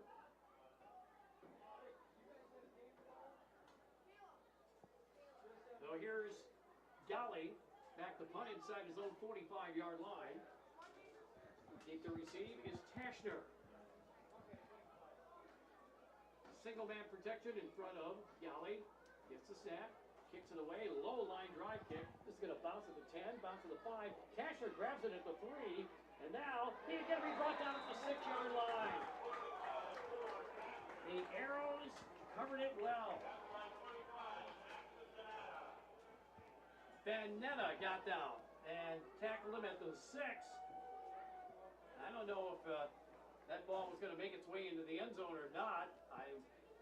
It was slowing down, so maybe Tashner made a good decision to field it. But it's going to be 1st and 10 at their own 6-yard line with exactly 8 minutes to play, 3rd quarter. Now the start of the 2nd half for the Platteville Hillmen. Digman from the pistol formation with 2 receivers tiered to the near side. From his own end zone, he'll throw it up to the far sideline, incomplete. A little bit off target for Ludlow. They're around the 35-yard line. And it'll bring up 2nd down and 10. You know, Wally, here is a good spot for that, you know, either that drag route or that waggle play to get yourself out of the shadow of your own end zone. Except they don't run it. That's the only problem. I mean, it's there, but again, you have to have practiced it before, I guess. So, no, there's not much going on that way. 2nd down and 10 for their own 6. 7:54 to play, 3rd quarter. Lancaster 20, Lancaster 7. Digman back to pass, flushed out, throw short, and to the 6-yard line, to the 10-yard line, and a gang of tacklers is there to bring the ball down the ball carrier Donahue. And it's a gain out to the 10-yard line. They pick up 4 on that play. 3rd down, 6 yards to go. The line of scrimmage to the 10 for the Platteville Hillmen. Not out of this game by any stretch of the imagination, but they've got to show some signs of life on offense. 3 receivers near side. The wide side is the near side of the field for Digman. Back the pass. Now he has to step up back into the pocket. He's going to cruise his way off to the 20-yard line, 25 down the sideline, 30, and angled out of bounds at around the 35. No flags. Nice run by Digman. He was boxed in at first, and he ends up picking up 25 yards. Platteville's biggest play of the game. Oh, yeah. And that is a first supply of Platteville 1st down to the 25-yard line. Strike that, the 35-yard line. So the drive stays alive for the Hillmen. Under 7 minutes to go, 3rd quarter. 20-7, Lancaster leads. Both teams have their full allotment of 3 timeouts. This is already a fast-moving 2nd half. Does Platteville have a drive in them to go some 94 yards? Here's a toss here to the near side, and then running into a brick wall was Donahue, and no gain on that play. That'll give you a little bit of a gain to the 37. Henke was there, along with Metch for Lancaster. will give them a gain of 3. Second down and 7. Line of scrimmage to the 38-yard line for the Platteville Hillmen. 6:27 to play, third quarter. A 3-receiver set to the near side. They've got McLean in the slot. Look for this guy. Back the pass. They throw, no, they hand it off to Donahue, and he gets gobbled up as he gets past the line of scrimmage and maybe gets a yard to the 38, maybe the 39-yard line.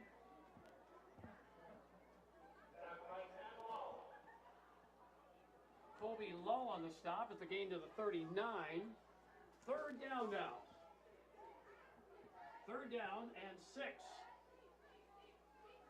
They have to reach the 45 to get a first down. They might even go for it on fourth down if it's a fourth and very short. We will see. Clock is running. 5:40 remaining. Third quarter. Lancaster 20. Platteville 7. 3 receivers set to the near side. And handoff right up the middle this time is Donahue. He's fighting past the 40 to the 42, maybe the 43-yard line. And the Arrows then bring him down. Pinky was there. Also on the stop, Bryce Golly for the Arrows. It's going to bring up fourth down. And they're going to punt the football. 4th and 3. Didn't get quite enough to consider going for it. Back to receive in his own 30 is Brady Oyen. Good snap. Sass gets it, and it's going to sail out of bounds inside the 40-yard line. Didn't hit that ball real swiftly, and the officials are now lining up as to the angle at which the ball went out of bounds. I think they're going to put it like at the 41. Well, they're going all the way out to the 40. They're going all the way out almost to the 44. Well, now they're back to the 41. Yeah. I'm trying to keep track of where they're spotting the ball tonight. It's been fun. Now they come to their senses, and it looks like they're going to put the football at the 41. They do. First and 10, Arrows at their own 41-yard line with 4:54 to play. Die ball back in at quarterback. And they run a running play. Die ball takes it himself and gets ahead maybe to the 43. Picks up 2. Second down, 8 yards to go at the 43-yard line for Lancaster, leading 20-7. Football tonight on WGLR. Being brought to you by Terry Bush and the staff at Bush Insurance in Platteville. They wish the best of luck to the Platteville Hillmen. Finish that thought in a moment. Die ball. Feeds it. Alvarado swinging to the near side. Crosses the 45-yard line and good! Open field tackle. That was Derek Digman on the stop for Platteville. He got a good open field tackle on Alvarado and stopped him at about the 47-yard line. Pickup of 4. Third down. 4 yards to go at the 47. Bush Insurance, yes. They wish the best of luck to the Platteville Hillmen on their season and aiming for their goals. Bush Insurance, a strong believer in the power of dedication to being an athlete. Running play up the middle with die ball, and he's able to power his way past the 50 and get inside Platteville territory to the 48 and pick up a flying arrow. A flying arrow first down brought to you by Happy Joe's of Lancaster and Galena. First and 10 Arrows. Well, I'll tell you what, even Dieball, who's dinged up, the power he provides in your running game comes in handy on third and short. Dieball back in the backfield with Alvarado, flanking him to the right. Dieball rolling out to his right. Now he'll throw back. Catch made. Wolf's got it. Mitchell Wolf to the 40. Chunks the tackler. Hits to the 30-yard line and brought down there. Lullo. And Day on the stop for Platteville, but another. Happy Jones of Lancaster and Galena first down for the Arrows. That was set up nicely by the throwback. They'll spot it at the 29. A 19-yard gain. 3 minutes to play, third quarter. Lancaster 20, Platteville 7.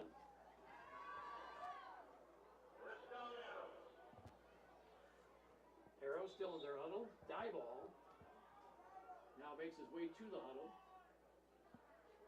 Now they're moving the football. They're moving it 5 yards to the 24. And no signal. Yeah, and no signal. What's that all about? I have no idea. So we think it's 1st and 10 at the 24. It could be 1st and 5. No, it's 1st and 10. There's Dieball keeping it himself in the fake, up the middle, past the 20-yard line, and pulled down at around the 16. And he's inside the Vitech Resource Management green zone. Dieball just a couple of yards short of a first down. Second down and a couple of yards to go at the 16. 2:35 remaining, third quarter. Lancaster 20, Platteville 7. Dieball from the pistol with Alvarado to his left. Handing it off to Alvarado, and penalty flag comes out as Alvarado is brought down inside the 15 to the 14-yard line, but we'll have to check the penalty. This may push Lancaster back. Our game brought to you by First Supply of Platteville, your total commercial plumbing and heating wholesale outlet. When quality parts are needed, the experts rely on First Supply in Platteville. It is a holding call. It pushes Platteville back to the 25. Second down and 11 to the 25-yard line. Up to the line of scrimmage with Dieball in the pistol formation. And moving from right to left is Alvarado. Dieball on the toss, and he missed tossing it, but Alvarado's able to scoop it up, get down the sideline, to the 10, to the 5, into the end zone. Touchdown, Lancaster.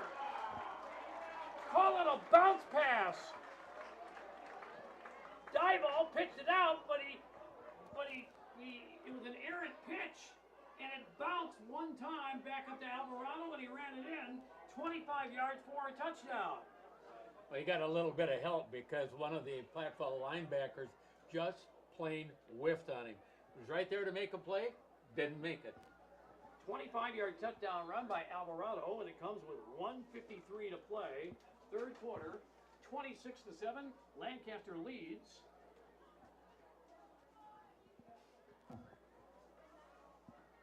Now they'll try for a 2-point extra point.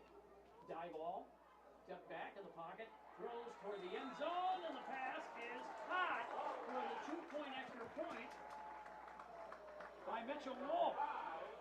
It is now Lancaster 28, Platteville 6. Make it Lancaster 28, Platteville 7. We are back after this on 97.7 Country, WGLR, and WGLR.com. I'm Dr. Matt for Cuba City Family Dental. We know how hectic life can be. Everyone has a big to-do list, and it's easy to forget about yourself, but you should never neglect your dental health. Schedule a quick and easy checkup with Cuba City Family Dental. Set up an appointment by calling us at 608-744-2111 or visit us online at CubaCityFamilyDental.com. Make your appointment and see why people in the Tri-States can't say enough good stuff about the staff at Cuba City Family Dental. Keep smiling, Tri-States. Tune in to the Southwest Tech Agriculture Farm Show with Bob Mittendorf weekday mornings from 5 to 6 a.m. Bob Mittendorf is the premier agriculture voice in the tri-state area, and he's teamed up with Southwest Tech to give you the latest agricultural news, markets, and a whole lot more. So don't miss the Southwest Tech Agriculture Farm Show with Bob Mittendorf, right here on 97.7 Country and WGLR.com. Southwest Tech, this is where you belong. In Game 6. Now here's the kickoff by Lancaster. Short kickoff, and the Hillmen are going to smother the football at the 37-yard line.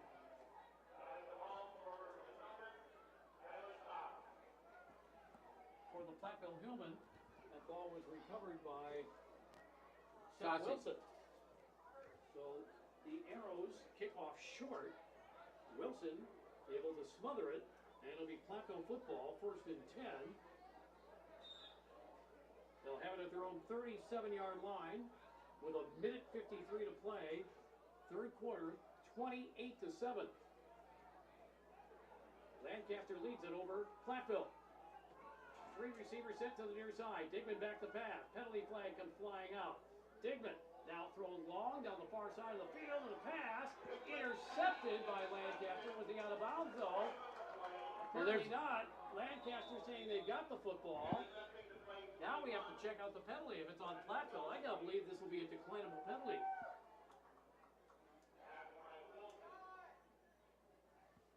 I believe Aiden Hauk intercepted that pass. we got people scattered all over the field, and really no indication either as far as the possession. Well, where they threw the flag is at a point where the receiver ended up and all of a sudden kind of stopped on it, and he was looking at it like he was grabbing his face mask, like he got masked. And I don't know. I'm trying to figure out what's going on out there, and it's not easy. We really don't have any indication. All we know is that there's a minute 43 to play, third quarter. Illegal procedure, Platteville. Pass interference, Lancaster. That means it's offsetting penalties. So do it all over again. Well, yeah, and that's what I saw over on the far side, that there was a pass interference over there. But yeah, definitely there was illegal procedure as well. So after all that, it'll be 1st and 10 once again from the 37-yard line for the Platteville Hillman with a minute 43 to play. Third quarter.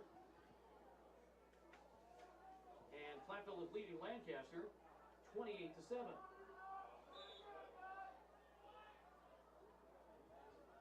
Benton Scales Mount Shelburne still tied with Southwestern. East Dubuque 6-6 after 3 quarters. Once again, 1st and 10 from the 37 for Platteville. Handoff. Now this is a run to the right and to the 50-yard line.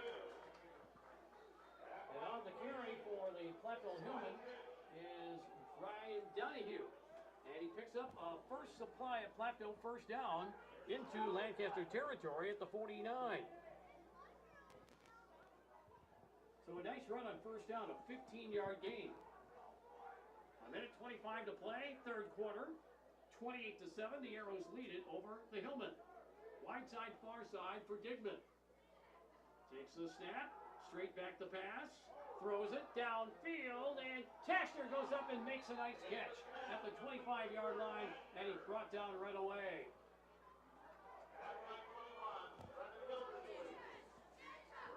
Brennan Gildersleeve on the coverage for Lancaster, but back-to-back big gainers for Platteville to the 25-yard line, and another first supply of Platteville first down. On that play, a pickup of 24.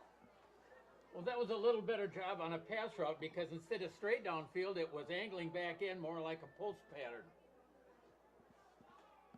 Clock running, 49 seconds to go, third quarter. From the 25, Digman handing it off. Donahue trying to find running room. Paxton Hinkie is there, along with about 6 other teammates for Lancaster, and they stop him in his tracks. No gain. Second down and 10 coming up for the Hillman. Now the football at their own 25-yard line. Our football game brought to you by First Community First Bank, serving you in Boscobel, Fenimore, Lancaster, Livingston, Muscadet, Platteville, and Prairie du Chien. First for you, member FDIC. And that'll be the end of the third quarter. And our score is Lancaster 28, Platteville 7. Wolf Construction coverage of high school sports, presented by People's State Bank and Wolf Construction on 97.7 Country, WGLR, and WGLR.com.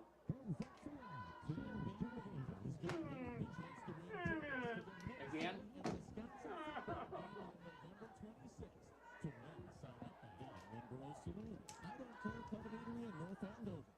Kitchen in Platteville, Ma's Bakery in Bloomington, and Crabtree Parts in Fenimore. We'll randomly draw qualifiers for our grand prize party.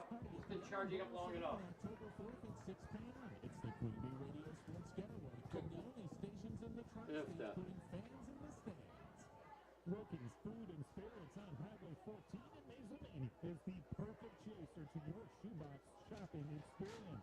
Like Rookie's Food and Spirits on Facebook for updates on dine-in, takeout, and delivery service. Rookie's Food and Spirits in Game 7.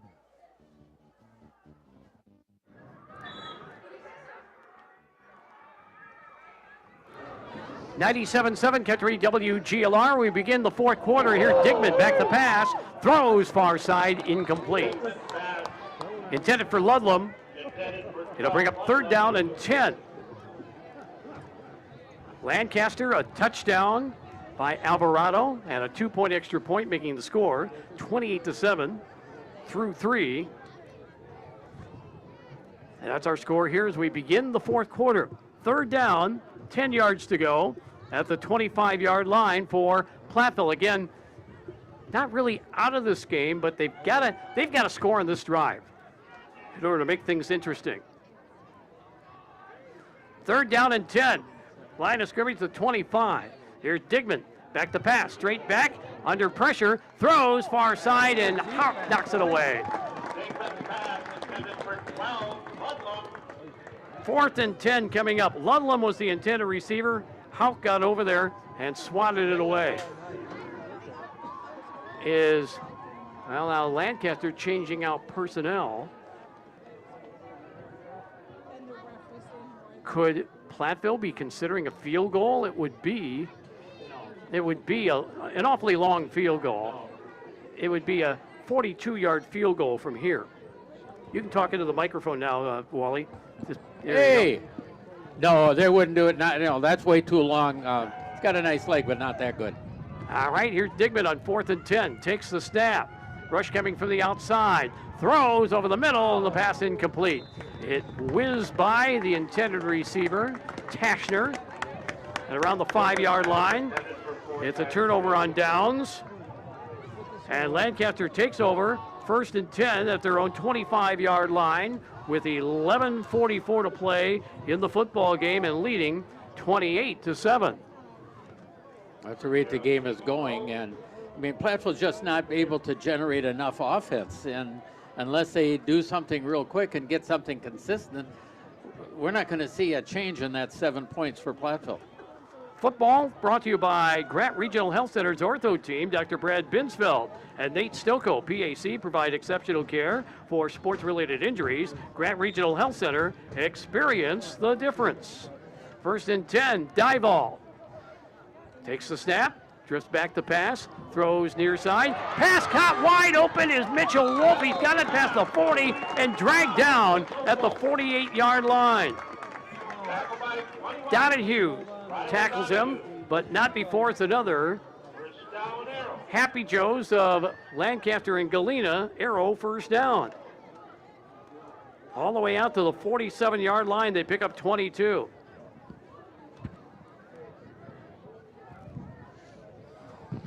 Here, Dival to the line of scrimmage, handing it off to Alvarado. Gets to the left side off the edge, 25-yard, rather 45-yard line, 40, and then dumped inside the 35. But a flag on the play. And you have incredible eyes. I can just barely see that flag. Oh, I watched it fly through the air. Hold downfield by Lancaster. Replay the down. Now they have to spot the football. No, they're going to mark the high school ball. They're going to mark it from the spot of the foul. So in a sense, one could argue and say that on the penalty you got a 3-yard gain, but Alvarado gets credit for the 3 yards, and then we get a penalty. It'll be 1st down and 7 at the 49-yard line of Lancaster. Coming up on 11 minutes to play in the football game. Dival ready to take the snap, and it whizzes by him. And he has to go back and fall on it at the 40. So another loss of yardage.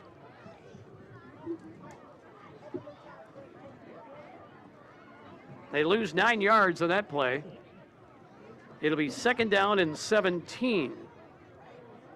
Back to the 40-yard line. Our football tonight brought to you by People's State Bank. For personal, home, business, and ag loans, visit one of their 20 locations or visit peoplesfinancial.com. Member FDIC. From the 40-yard line, 2nd and long for Dival. Takes the snap, rolls out, pitches, again, bounce pass, and it's picked up this time near side and then angled out of bounds short of the 50-yard line. That was Wolf pitching out to Dival. Wolf pitches to Dival, and Dival picked it up off the bounce. Wolf now will come out. The tackle by Donahue that time. They picked up good yardage that time. They picked up 10 yards. 3rd down, 7 yards to go on the pitch to Dival. So we've had 2 bounce passes tonight, and they've gone for positive yardage and a touchdown. Dival handing it off, and this is Colby Lowe up the middle. Now it's going to be Alvarado. Breaking tackles, back to the 40, 45, and down to the 30-yard line. Peyton Alvarado, a 20-yard run up the middle. And it was wide open. I mean, there just was a lot of room there. Whoever was supposed to be a linebacker over there wasn't there. Another Happy Joe's of Lancaster and Galena, 1st down for the Arrows. 1st and 10 from the 30. And right going to the left, that's Colby Lowe with the football, and he's dragged down at the 30. No gain on that play. 2nd down and 10, Mandarano on the stop for Platteville. Clock is running though. Clock the enemy of the Hillman. You know, years ago, in fact, the very first year that Lancaster won a state championship, 1993, Platteville beat Lancaster during that season. And I believe the score was 25-14. Platteville was always a kind of a thorn in the side of Lancaster for many years. Here is forward pitch this time, and it's on the jet sweep to Oyen, and he swings his way right, gets to the sideline, and he's buried out of bounds inside the 20. He'll pick up about 12 yards. And another arrow, 1st down, presented by Happy Joe's of Lancaster and Galena. It's a gain to the 17. 13-yard pickup, 1st down and 10. Lancaster Flying Arrows with 8:05 to play in the football game. Taylor Williams splits out left. Andrew Taylor in the slot left, and Dival back to pass. Quick throw to the far side, incomplete for Mitchell Wolf. That pass was kind of directly over his head, hard to gauge which way to turn to adjust for it, and Wolf unable to haul it in. 2nd and 10 coming up from the 17 inside the Bitech Resource Management green zone. Well, if you love cheese, you gotta love Bitech Incorporated. 2 receivers split out to the left, 1 to the right. Dival takes the snap, feeds it to Alvarado, and he slipped and fell down at the 16. Just a pickup of 1. 3rd down, 9 yards to go, coming up for Lancaster. We are coming up on 7.5 minutes to play in this football game. And Lancaster doing to Platteville what Prairie du Chien did to the Arrows a few weeks ago.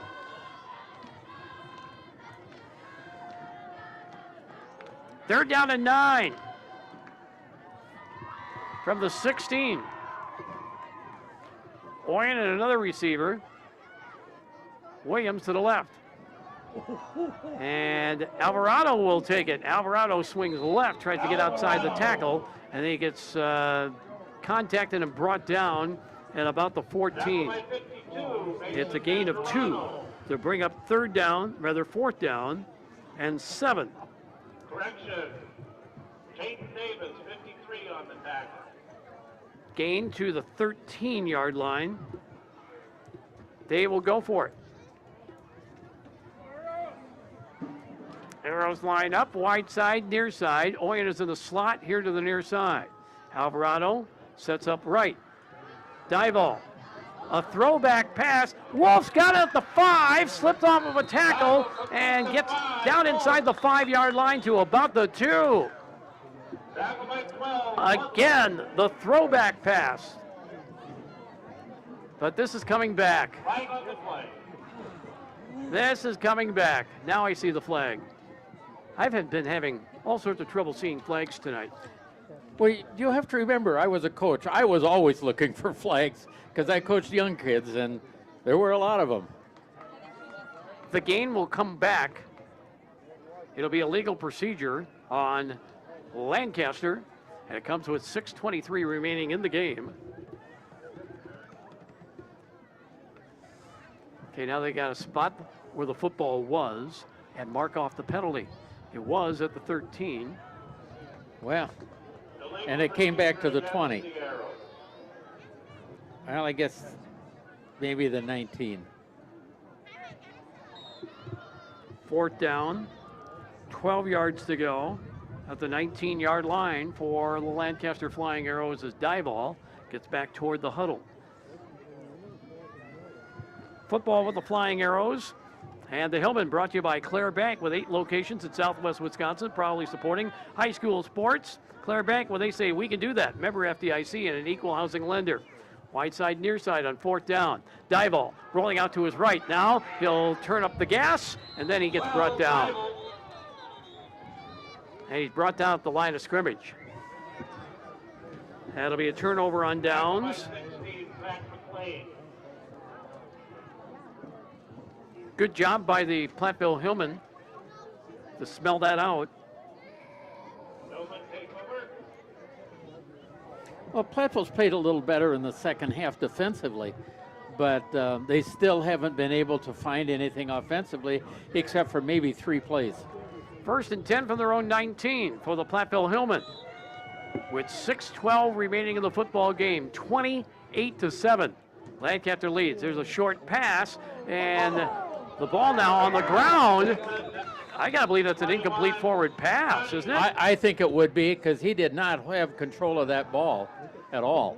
Donahue was the intended receiver. The official on the far side did kind of get this incomplete pass signal, but they're going to say it was they're going to say it was a loose ball and that Donahue was able to recover it. I thought it was a forward pass. I thought it was too, and he couldn't control it, but the officials say nope. So it's a loss of 5. 2nd down, 15. Back to the 14-yard line. If that's the case, they have to call it a run. 5:20 and counting down in the ball game. Back to pass. Digman throws it long over the head of his intended receiver. That was Ludlum, the intended receiver. Aiden Hauk on the coverage. 3rd down and 15 coming up from the 14-yard line. They have to reach the 29 to get a 1st down. Thanks, folks, for listening to our broadcast tonight. And our sponsors tonight on 97.7 Country, WGLR. There's a lot of them, and they include First Supply of Platteville, your total commercial plumbing and heating wholesale dealer. When quality parts are needed, the experts rely on First Supply of Platteville. Digman back the pass, runs out of trouble, throws downfield, and the pass nearly intercepted. That was right into the hands of Wyatt Minch, but he couldn't hang on. He was intended out here for Logan Day, but like you said, on the shoebox scoreboard, Cuba City gets a win, 62-8 over Parkview Albany. But Parkview Albany, they have really been on the skids now the last couple of years. Yeah, we saw them. I saw them over there last year, and yeah, they've got issues. Here's a high snap, but then pulled down by Sass, and he kicks it away, and this is going to trickle out of bounds on the far side of the field. It's interesting because he flew a flag there instead of a beanbag. Yeah, well, maybe they ran out of beanbags. Well, he's waving the flag off now. I think he grabbed the wrong pocket. Yeah, probably. He's waving that flag off, saying, "Sorry, folks, no penalty there. I was just marking with the ball going out, and it went out at the 25-yard line. That goes down as an 11-yard punt. Yeah. 28-7. Lancaster leads. 4:57 to play in the football game. Let's see if Nolan Wolf will come out and play quarterback, get dive ball out of there. Well, I've kind of watched him a little bit, and sometimes it looks like there's a limp, and then it's kind of like somebody said something, and then he quit limping. Yeah, he's being looked at now. So, yeah, he's on the sideline, and Wolf now will play at quarterback to finish out the game. Wolf takes the snap, hands it off to Alvarado, slips through, past the 20-yard line to the 15, and down to the 14-yard line. Quick hitter right up the middle, an 11-yard pickup, and another. Happy Joe's of Lancaster and Galena first down. Sometimes I wonder why he doesn't carry the ball more often. Gosh, well, and you get big guys up front. It's kind of hard to see him over that offensive line. Wolf with a ride to Alvarado. Surges up the middle. And then he gets turned back at about the 10-yard line. And a 4-yard gain to the 10. Second down, 6 yards to go. Kind of like, remember at the state tournament a few years ago, Banger running behind that huge offensive line. And they had those little guys. One of them, his sister played at UW Platteville for basketball. Gosh, now who was that? Horseman. Yeah. Horseman. You couldn't see him. If you're a defender or if you're a linebacker, you can't see him behind that big offensive line. 2nd and 7. There's the give. Rolling to the left. And then Alvarado runs out of real estate and brought down right around the 7-yard line, 5-yard line. It is timeout, Platteville. Back after this on 97.7 Country, WGLR, and WGLR.com.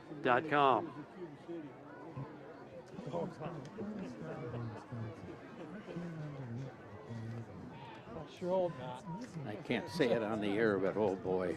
Huh? I got comments, but I can't say them on the air.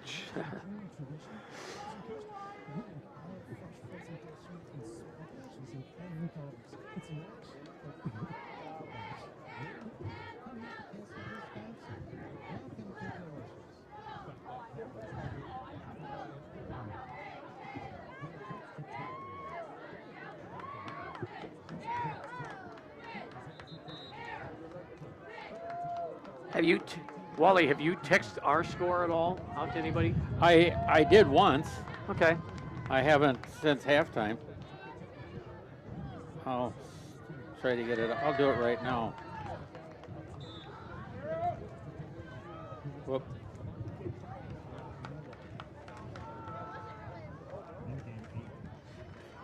First and goal at the 5-yard line, and now we have a little mix-up on the snap from center to Nolan Wolf. Let's see if Wolf was able to recover that football. No indication. Now I see an indication, and Platteville's got the football. Third turnover of the ball game on the Lancaster Flying Arrows. They fumbled the ball. See, and Platteville has not had a turnover. Mason Mandarano with the recovery for the Platteville Hillmen. They'll have it back at their own 7-yard line with 3:28 to play in the football game, trailing 28-7. Culver's Cool Down postgame show will be coming up. Scrapper of the game, we'll name that. Drive of the game, turning point, and a whole lot more. It's all straight ahead after the final 3:28. Digman, handoff. And searching ahead to the 10. Donahue on the carry for the Hillmen. 4 yards he gets on that run up the middle. Second down, 6 yards to go. They'll spot it at the 11. See if Platteville tries to get into a little bit of a hurry-up offense. See if they can get another score. We'll have our shoebox scoreboard. Part of our Culver's cool down. Low snap, dug out by Digman. Digman then up to the line of scrimmage and then brought down. Not much to gain there for the Hillman. Third down. 6 yards to go at the 11 as we come down to 2.5 minutes remaining in the football game. Our football game brought to you by Myers Heating and Cooling, servicing Southwest Wisconsin since 1999. Myers Heating and Cooling, well, they say, don't worry, we got this. Mound City Bank's total line of credit, which allows you to use the equity in your home to do the things you want. Stop into Mound City Bank to apply. Offer subject to approval. Member FDIC and equal housing lender. Learn more at moundcitybank.com. Third down and 7 from the 11. Back to pass. Digman flushed out of the pocket. Steps up. Throws. And a nice catch by Ludlam for our first down out to the 25-yard line. Nice catch. Ludlam had to stretch out for that one, and he hauled it in. 1st and 10, and a Platteville First Supply first down for the Hillmen.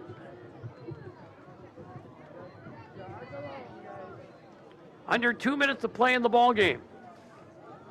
Well, again, that was another pattern where he was breaking in, and more like a kind of like a flag type, or running a post pattern.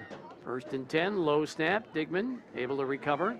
Digman now steps up in the pocket. Gallinger rides him and brings him down at the back of the 21.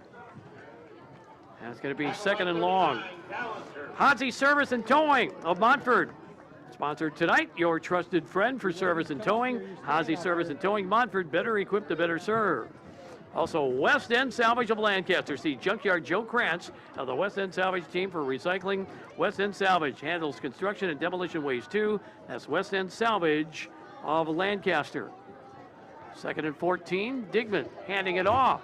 Donahue through the middle and only is able to squeeze out about a yard or two. Head to about the 24. Under a minute to play.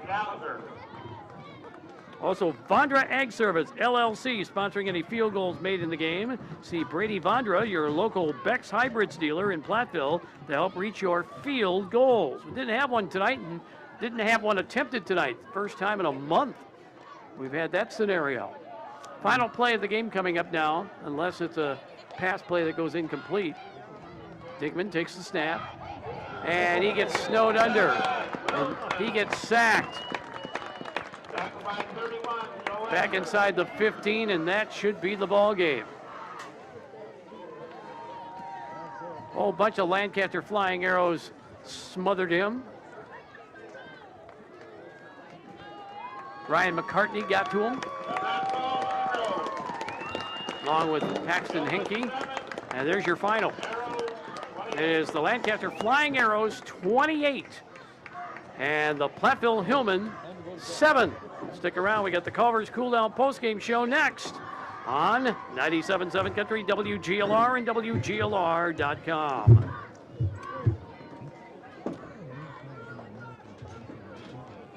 Home show outlet, huh? For your 5th quarter entertainment.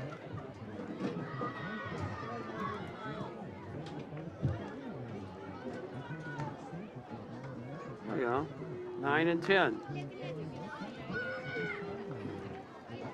Not bad.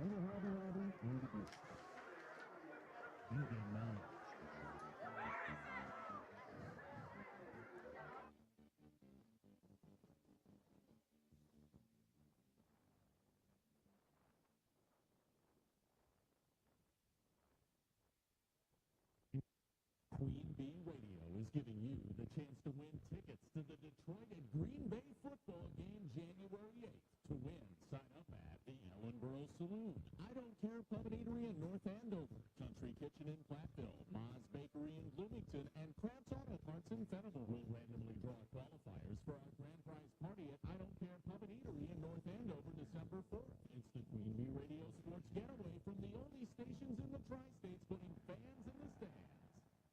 If you're a motorist of the four-wheel variety, please watch out for those of us in Wisconsin who do their traveling on two wheels. Adjust your mirrors to reduce your blind spots. Allow motorcyclists a full lane width. Use your turn signal when merging or changing lanes. And allow more following distance between you and the motorcycle. Motorists and motorcyclists can work together to achieve zero preventable deaths on Wisconsin roads. Zero in Wisconsin. Together we can save lives. Learn more at zeroinwisconsin.gov. Sponsored by the Wisconsin DOT. In Game 10.